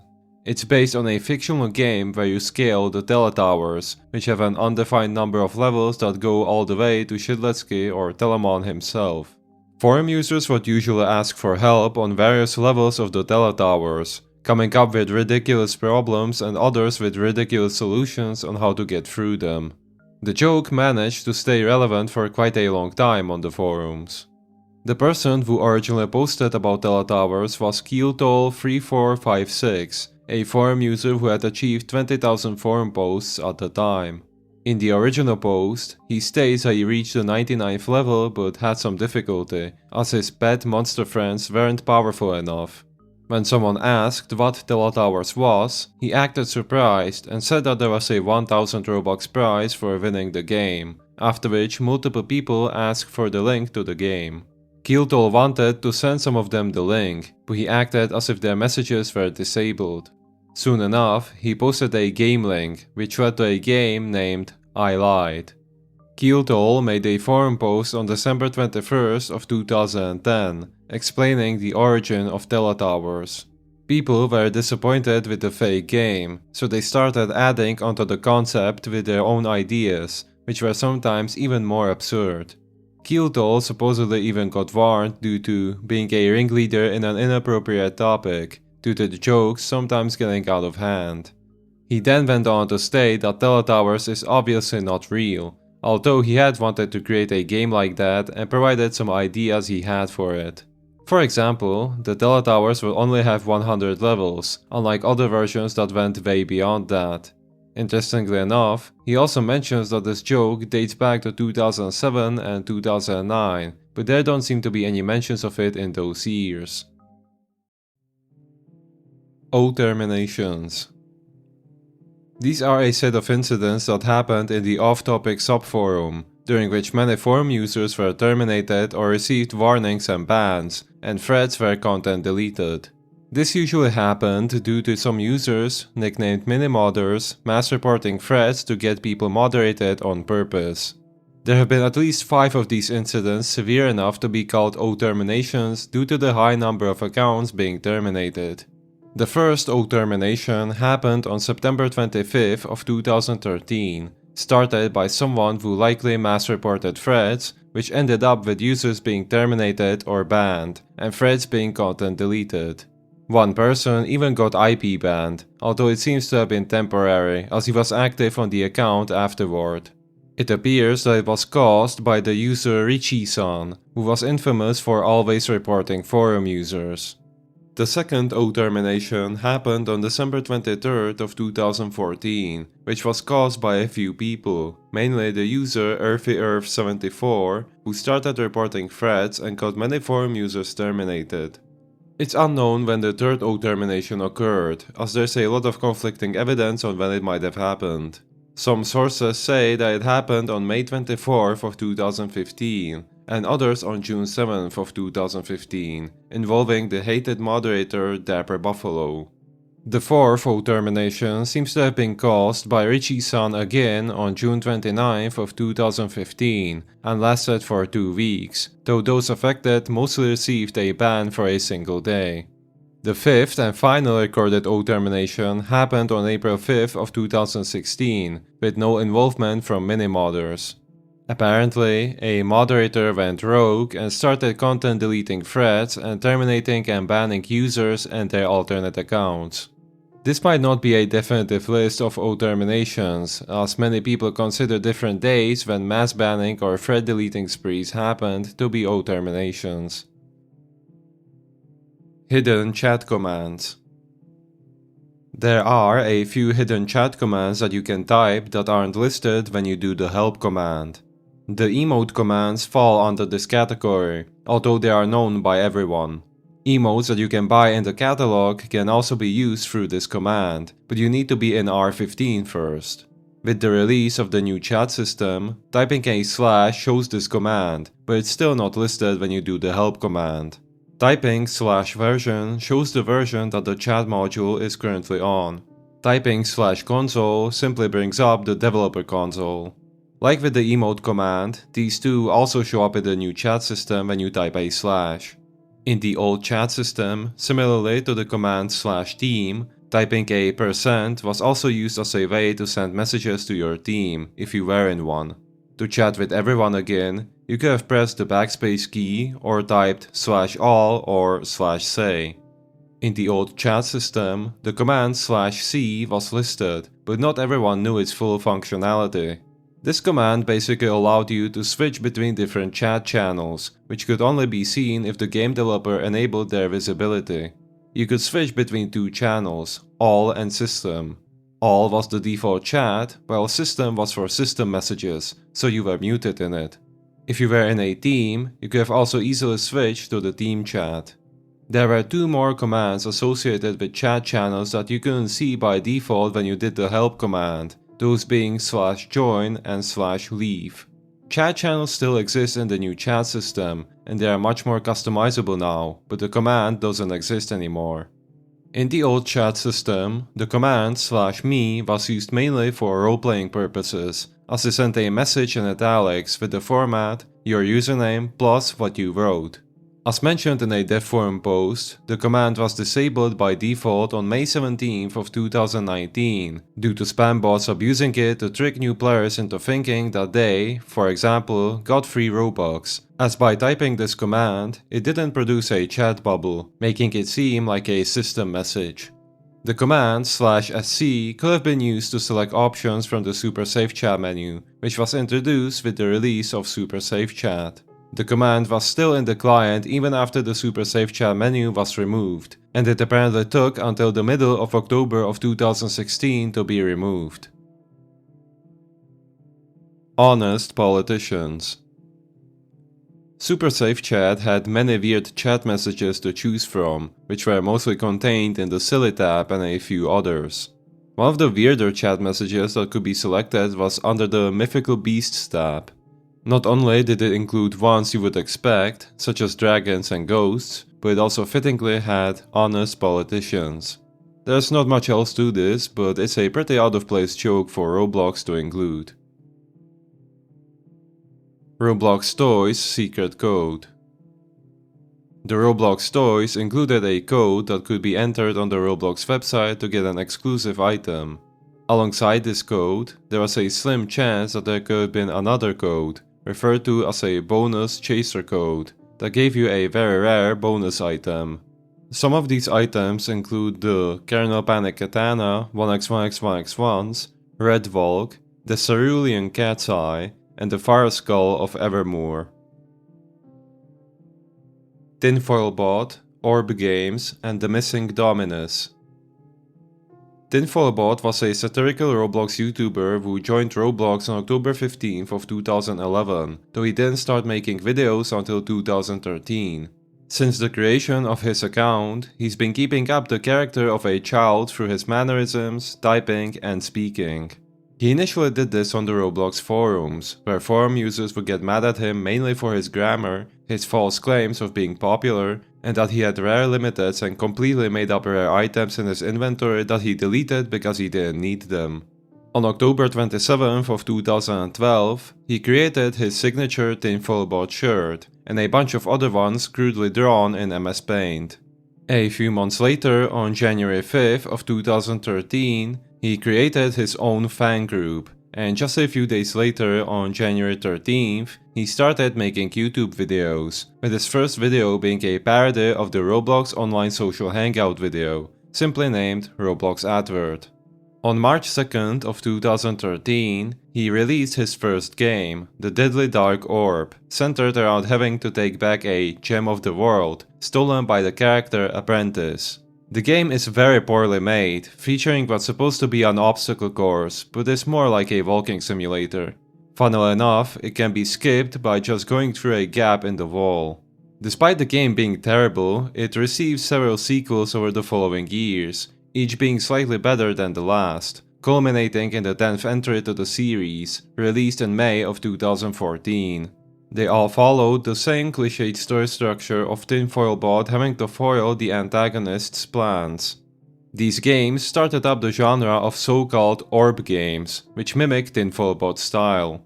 The players who make such games call themselves orbers, and there are entire groups dedicated to this genre of games. One of the most famous orbers is the player Delicious Baked Pie, who created the Food Orb and Crystals of Fire series. Around the release of Dark Orb 3, many famous users joined and played the game with Tinfoil Bot, including Merely, Mecha Waffle, Beastbot, and Simoon68, some of whom dressed as Tinfoil Bot himself. Even Shedletsky joined in on the joke, wearing Tinfoil Bot's shirt. Many of these famous users boosted Tinfoil Bot's popularity even further. On May 24th of 2013, Tinfoil Bot made his first video with his voice, which was supposed to sound like a child's. I don't like people who call other people names. People who do that are stupid idiot heads. However, this video is a bit unusual compared to the rest, as it's more broken, and even the title and description are weird. This video is actually linked to something else created by Tinfoil Bot, but that is talked about in its own entry in Tier 4. He continued using his voice for most of his later videos, such as his Report Delete rap. Other videos of note that he created are the Melvin and Grimblocks creepypastas.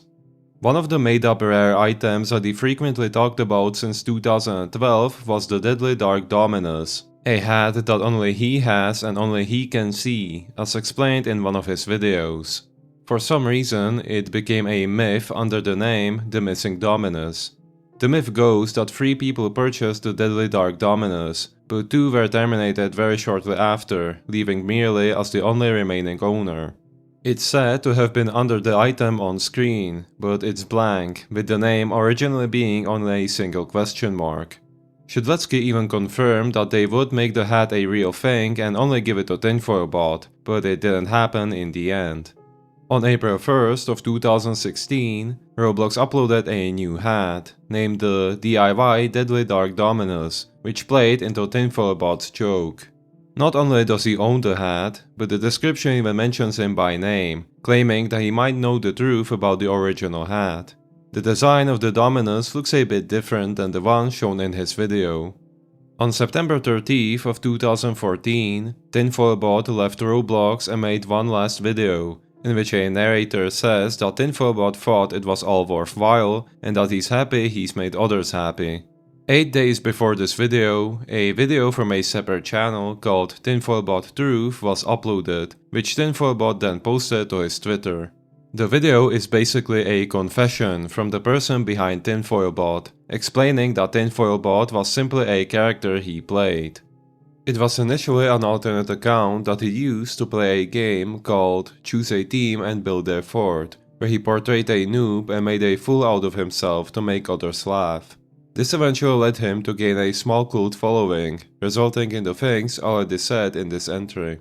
He explains that the Dark Orb series was made as a parody of old obbies that were poorly designed with a story full of cliches, and he was grateful that it inspired others to create similar games. He also mentioned that most of the music in his videos and games was made by him, as he has dabbled in editing and making music ever since he was a kid. He also didn't want to reveal his main account, as people were enjoying the mystery of who was behind Tinfoil Bot, but instead wanted it leaked.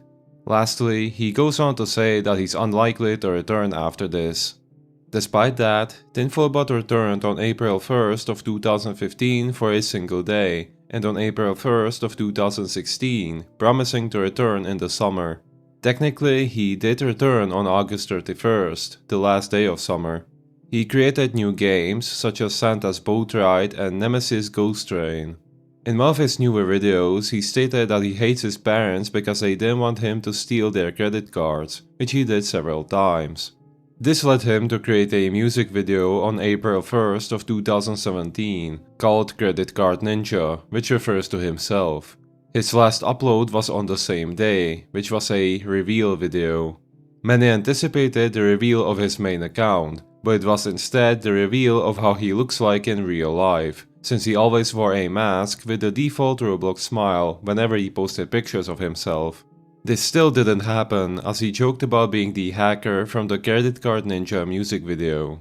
However, during the part where images from Google flash quickly, one of them is actually his face. After this, he made one last game, which was a sequel to Santa's Boat Ride, named Santa's Boat Ride So Was Rudolph, released on December 21st of 2017. Unfortunately, Tinfoilbot was grounded in 2018, only returning to fix his games after Roblox updates broke them. He also returned shortly on June 23rd of 2019, announcing that Roblox had released an official Deadly Dark Dominus hat, based on the DIY version. It could have been obtained via a bonus chaser code from a Roblox store available only at the 2019 San Diego Comic-Con. Shedletsky stated that this is the last hat he personally made for Roblox, despite no longer working there full-time, making it come full circle. Funnily enough, Tinfoilbot doesn't even own the hat. Although the identity of Tinfoilbot was unknown, many people came up with theories that it was merely Mecha Waffle or even Maximum ADHD. People eventually managed to find out who it actually was, but it was only known to a small part of the Tinfoilbot community, until someone from it made a video about the entire situation on December 6 of 2021. The person behind Tinfoilbot is the user JustPlas, who tried to promote Tinfoilbot's account just a month after it was created. Random forum users figured this out very quickly, as the links to the account included force public view equals true, which basically meant that he was logged into the account. There were also multiple things Plas found funny that Tinfoilbot made fun of, like terrible grammar and claiming that your dad works for Roblox. Not only that, but Plas also owned one of the Orb community groups, made the icons for the Dark Orb series, and shared similarities with Tinfoilbot, such as both of them being British and music composers. The reason Tinfoilbot returned in 2016 was to make money, which is why Tinfoilbot started to become a bit more serious and why the second Santa's Boat Ride game was made. This led to many fans being riled up about what Plas did to the Tinfoilbot character, and they scheduled a mock court to be held in July of 2018. Although it was mainly a joke, the point of it was to make Plas retire the Tinfoilbot character. After the court was a serious meeting, where Plas agreed to post a leaving announcement to the Tinfoilbot fan group, and told them about the making of Tinfoilbot and his testing account, where Dark Orb 11 and Nemesis Ghost Train 2 were worked on.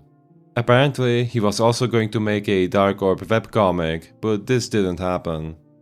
In late 2023, he returned to fix his games and privated Santa's Boat Ride 2. Thanks to Toasted Cherries' video about Tinfoilbot and his history, he briefly returned on September 14th of 2023 to announce to his fan group that he's going to be ungrounded in December of 2023.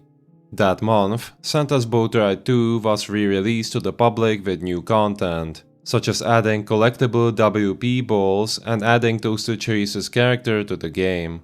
He's also now wearing a replica of the original Deadly Dark Dominus, created by Spectacle.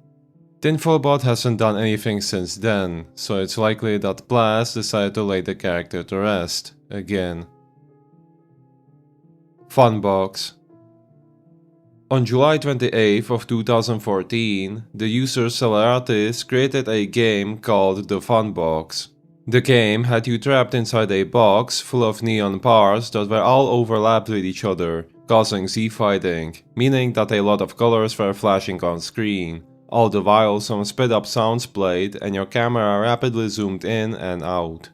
The game also had a timer at the bottom that showed how much time you had spent in the game, which was used to earn badges. The game's description warned users not to play it if they had epilepsy, though this warning was pretty useless as the game was often used as a way to troll players by teleporting them there. It also claimed that Roblox and Celeratis would take no responsibility for any injury caused, but you or the player who sent you there would. It was inspired by a different game called Evil Cube, which was slightly tamer, as only moving your camera affected the flashing colors. The game was eventually taken down, likely because it was reported by people who were sent to it. Celeratis also didn't help his case, as he added a command to his Adonis admin commands that allowed users to send others to different re-uploads of the game. The games are currently unplayable because they are unrated, but a playable remake exists. If you wish to check it out for yourself, be warned that you seriously shouldn't play it if you have epilepsy. Gavin's story. Now Do the Harlem Shake is a well-known Roblox developer who created the game The Normal Elevator, where you take an elevator to random floors. What most don't know about is the secret that existed within the game, centered around the character Gavin. His story begins in a different game, that being The Normal City by the same developer, where you can go into the forest and click a campfire to read his backstory. After Gavin moved to the Normal City, he immediately fell in love with another resident, Duffy XX. She didn't like him, which Gavin quickly realized, and knew she would be disgusted by him. It was too much for him, so he decided to give his house to Michael and went into the forest, where he hung himself. One day, some campers decided to go into the forest to make a campfire and have fun. However, one of the campers saw something moving in the distance at the speed of light. He went to investigate but never came back, and the same happened to another camper who went after him after becoming concerned. The other campers left in fear, and the next morning they were all found murdered in their homes. Michael heard things outside his house that night, but when he went to check, he saw something moving around at the speed of light that looked like Gavin. The story ends here, and the game teleports you back to the city, where a ghostly apparition of Gavin starts killing everyone. This also triggers a message to appear on Gavin's grave, reading, "Near the pink house." A dirt mound can be found near the house, and clicking on the grass below opens a hole in the ground with the text, "I may be dead, but I'm not gone," and the code 3792. The pink house, which is Duffy's, also has a secret basement with a glass cage made specifically for Harlem, the game's creator. Nearby is a table with a piece of paper on it, repeating the phrase, "I want Gavin back." Even though she seems obsessed with Harlem now, perhaps Duffy did like Gavin after all. Back in the forest, you can also find a noose hanging from a tree, with a suicide note from Gavin addressed to Duffy, talking about how he's sorry for bothering her and that he moved out of the house. His story continues in the Normal Elevator, which can only be accessed by teleporting to the old version of the game. In the old version, various floors have secrets tied to Gavin, such as his ghost floating at the end of the hallway at the falling elevator floor, and him hanging from a tree with a suicide note at the adjacent floor. In the lobby, you can find a door with a keypad next to it. Inputting the code found in the Normal City, 3792, teleports you to a red-tinted version of the lobby, with the NPCs that are found there now being dead, saying Gavin is near. Entering the elevator brings you to another game, named Gavin's Story.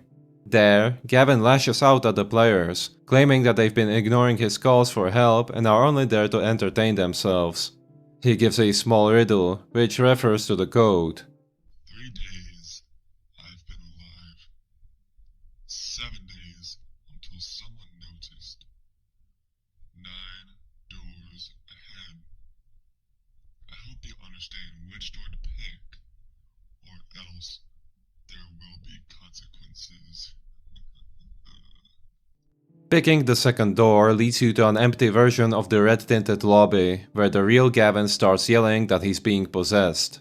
The previous voice, now shown as question marks, says that the players and Gavin won't be able to witness anything again before the lights go out.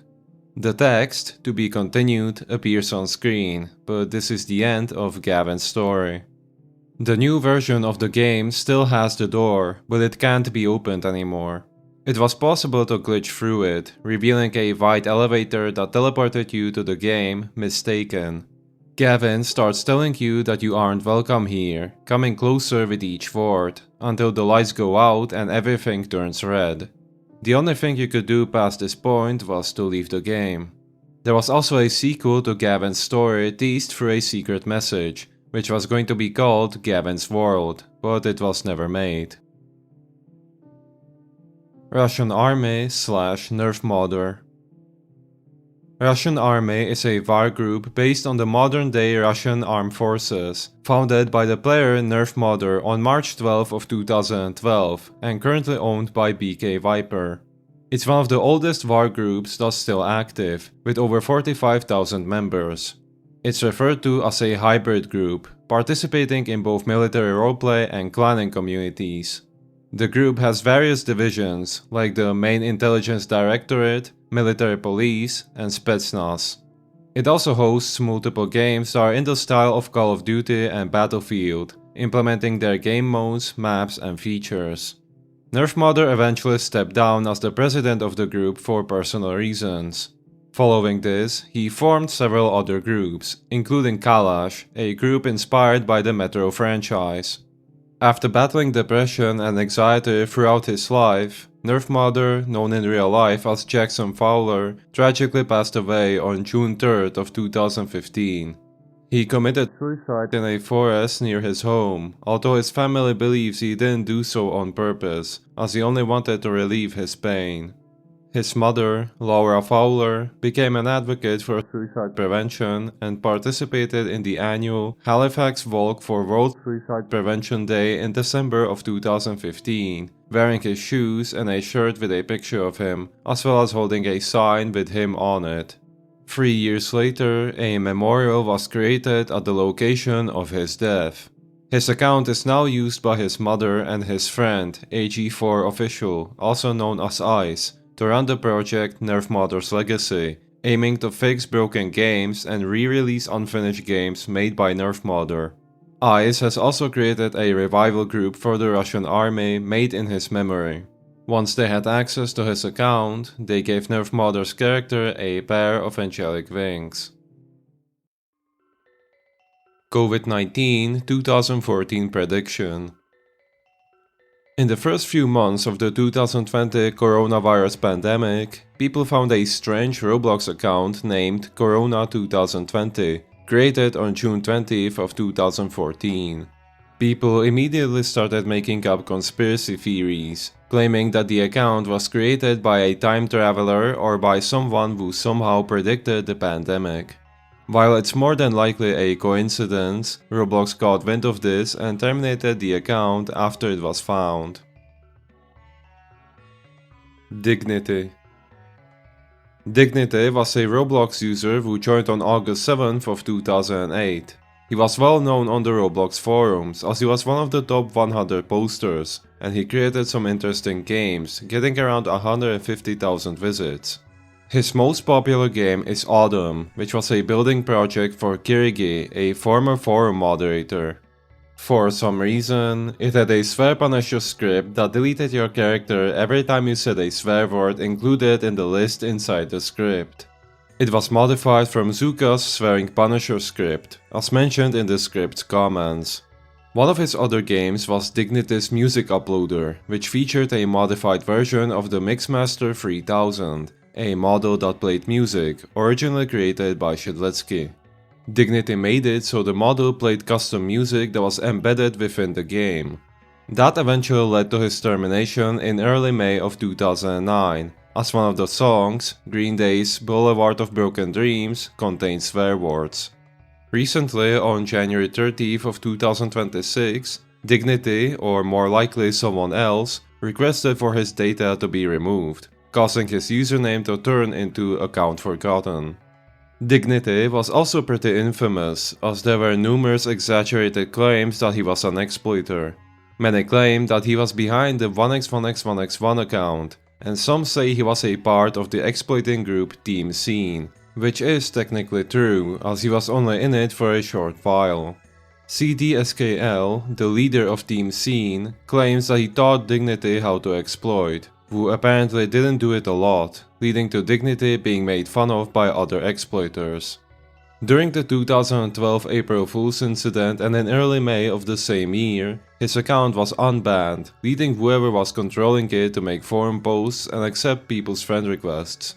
The account was terminated again soon after, and the rumors were further exaggerated because of these incidents. After Dignity's termination, he supposedly continued playing on the account Bahumbug, which was likely spread on the forums by Lego Mario, and his alternate account Svaijudinoli. Coincidentally, Dignity said the same word in a forum post on the same day the account was created. On that account, he responded to a forum post about his involvement with Team Scene, saying that he wasn't terminated due to the exploits, that they used the program Fiddler, and that he only joined the group to entertain himself. He ends it by signing off as Matt, the same way he used to under Dignity. This account is now inactive, and it's likely that Dignity has left the platform entirely. John, Loved of Muses. John, Loved of Muses is the name of the first ever player badge, created on August 13th of 2009 by Shedletsky. It can be found in his game, Sword Fights on the Heights 4, under the place where the Illumina is located. The badge's image was randomly deleted in May of 2025. 2005ers. This refers to accounts created in 2005, many of which have been terminated because of being password guessed due to their rarity. These accounts were created before Roblox was known to the public, so they're usually owned by Roblox staff or their relatives. Those that haven't been terminated are mostly inactive. All of these accounts had their join dates reset to February 27th of 2006, supposedly due to database changes. Maintenance page password. Whenever Roblox goes into maintenance, the website displays a maintenance page that tells users that Roblox will be back soon. From 2009 to 2021, the page had a password input bar and 6 buttons, each containing a letter spelling out Roblox. People speculated that they functioned as a sort of password, allowing you to bypass the page if the correct password and button combo were entered. It's unknown whether the inputs even worked or were just decoration, as no one was able to figure out the password, and the staff haven't spoken about it. The inputs have been removed ever since the maintenance page was redesigned in 2021. Lolaris 9/11 ad. Around May 31st of 2015, Lolaris, the creator of games such as The Mad Murderer and Mad Paintball, supposedly made an offensive user ad that ran on the Roblox website.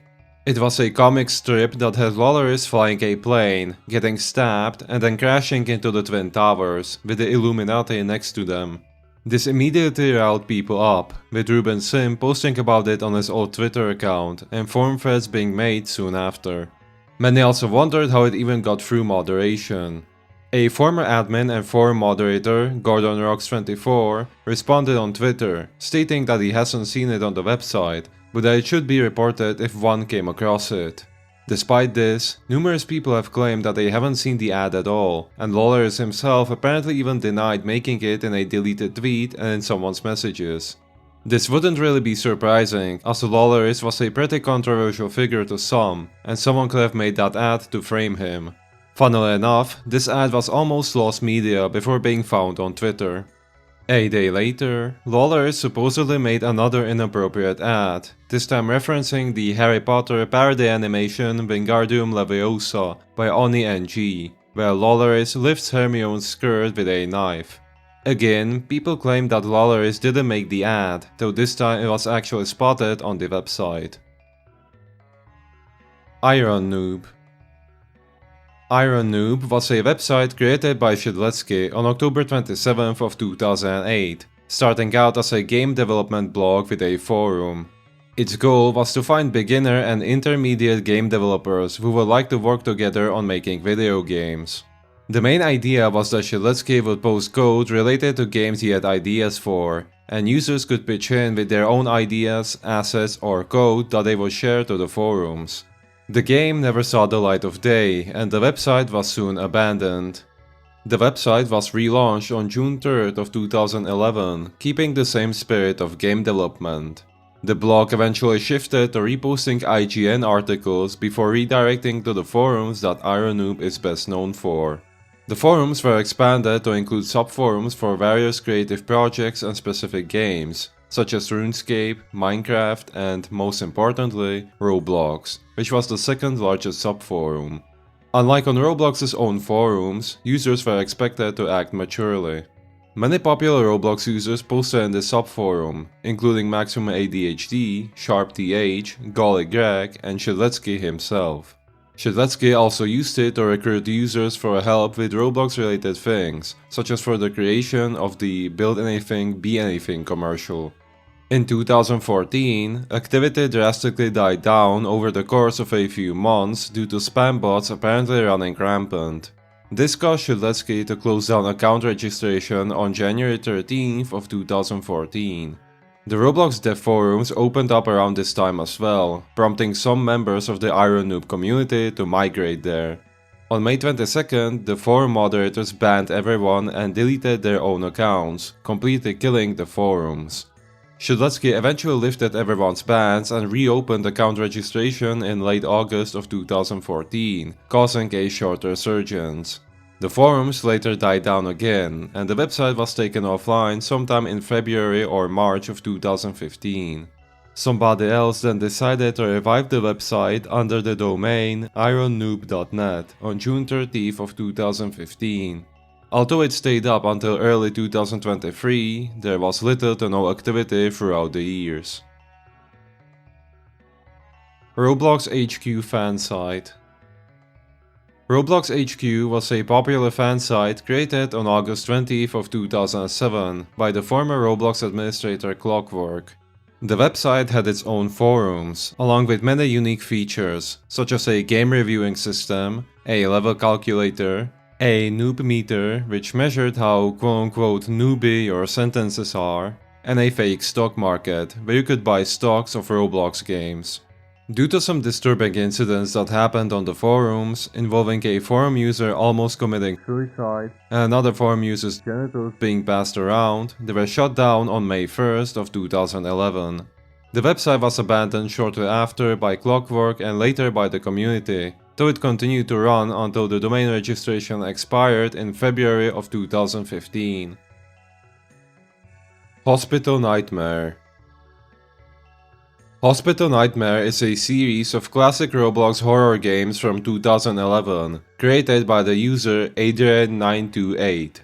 The series consists of 5 games, in which you escape a haunted hospital. The first 2 games are no longer playable, and no known copies of them exist, as they were overwritten by their sequels.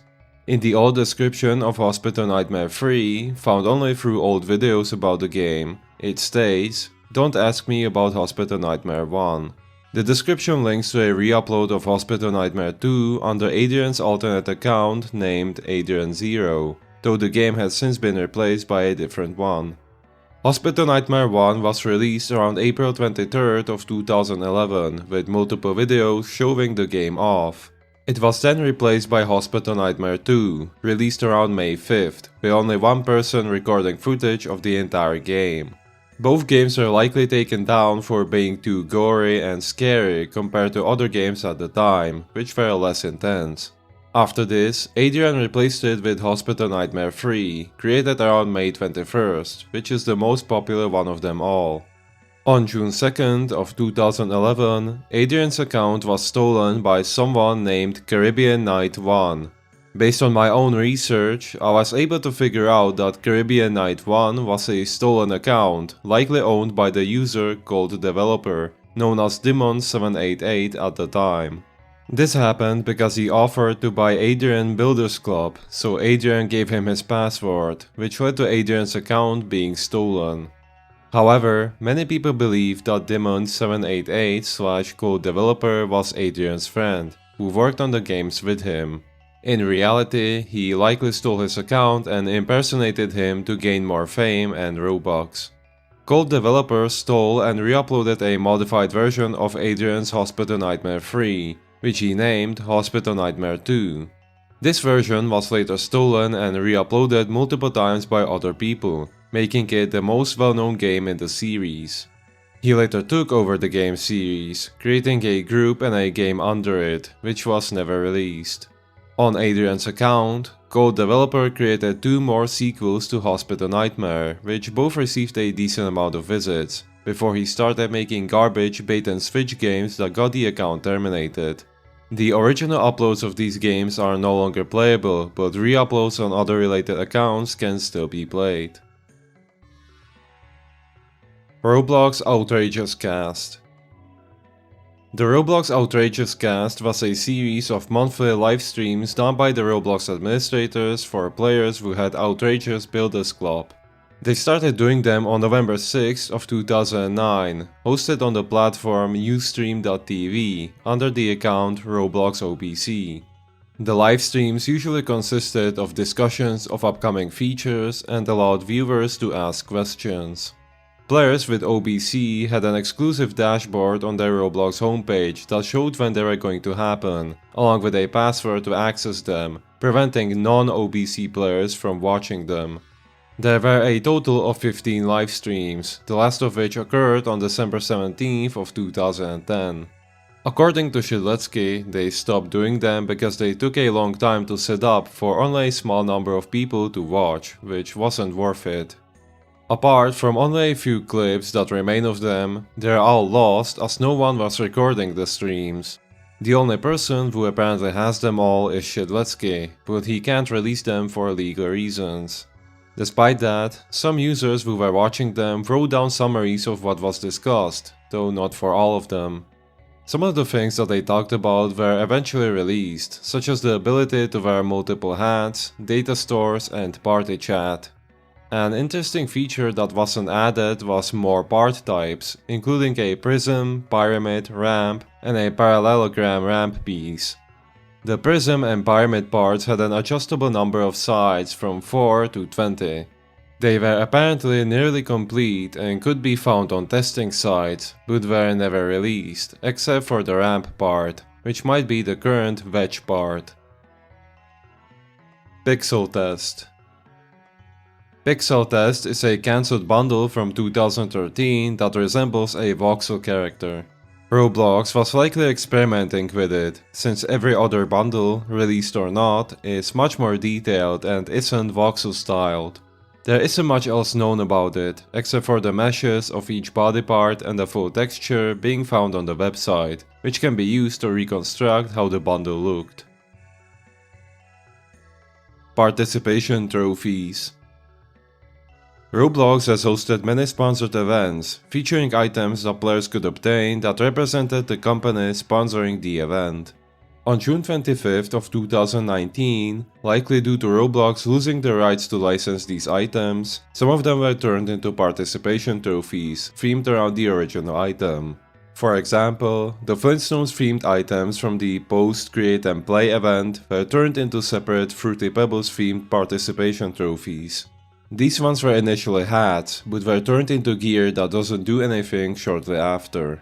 There are a couple more of these participation trophies, which are currently on screen. Toolbox account and ball 4x4x4. Toolbox is one of the oldest accounts to join Roblox, with its user ID being 8. It's unknown when exactly it was created, as due to database changes, its join date is listed as February 27th of 2006. The account was used to test out the early version of the Toolbox feature around 2005 and later, as the models under this account were most likely used as the default models that appeared in the old Toolbox. Toolbox's inventory isn't viewable anymore, but the models range from ID 770 to 864. The model with ID 770 is the oldest surviving model that you can view, which is a simple teal 4x4x4 ball.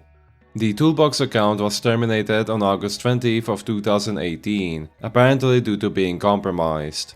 It was reverted on January 7th of 2021, before being terminated again on March 10th, which was reverted again on November 1st of 2025. Hashtag #WeHungerForEggs. After the 2018 egg hunt concluded, members of Fifth Team, the team that created it, asked Roblox if some eggs from the previous egg hunts could go limited for the 10th anniversary of Roblox egg hunting. Every year, many eggs became limited, especially those that were difficult to obtain, which allowed users who never got them because they started playing Roblox later or failed to obtain them to get them if they wanted. However, Roblox never responded to them and no eggs became limited. When the 2019 egg hunt began, Ivy/Spectacle made a tweet about this and started the hashtag #WeHungerForEggs on April 21st of 2019. Along with the tweet, a Google document was linked that further detailed the reasons why older eggs should go limited and which ones should. The 2019 egg hunt was also going to be the last ever event, as seasonal events like these were being replaced by live ops. Both the tweet and the document said to spread the hashtag around and retweet it to get Roblox's attention. The hashtag did gain some popularity, with many users tweeting which eggs they would like to see become limited, and some YouTubers, such as Dieter Plays, making videos about it. Sadly, the hashtag never became as popular as people hoped, as nothing happened. However, because the live ops were discontinued, events returned, and along with that, another egg hunt in 2020, which was, unfortunately, a big disappointment, both in terms of the event and eggs becoming limited. Starting in early August of 2022, eggs from previous egg hunts began becoming limited, marking the first time an egg had gone limited since April of 2017. This limited spree lasted until February of 2023, during which around 72 eggs became limited, including many of the eggs mentioned in the document. This also caused almost every egg from 2008 to 2014 to now be limited. Although it took some time, players finally got what they wanted. Funnily enough, 2 eggs from 2010, the Golden Fabergé egg of Hivemind and the Dark Crimson egg of Nemesis, which became limited but had the status revoked and didn't get it back, became limited once again over a decade later. They were referenced in Egg Hunt 2018, with dialogue that originally stated that they want to become limited and that they are mad at being forgotten. After they became limited again, the dialogue changed, saying, "You see a slight but subtle grin grow on each of the 2 eggs, now satisfied with being limited once again."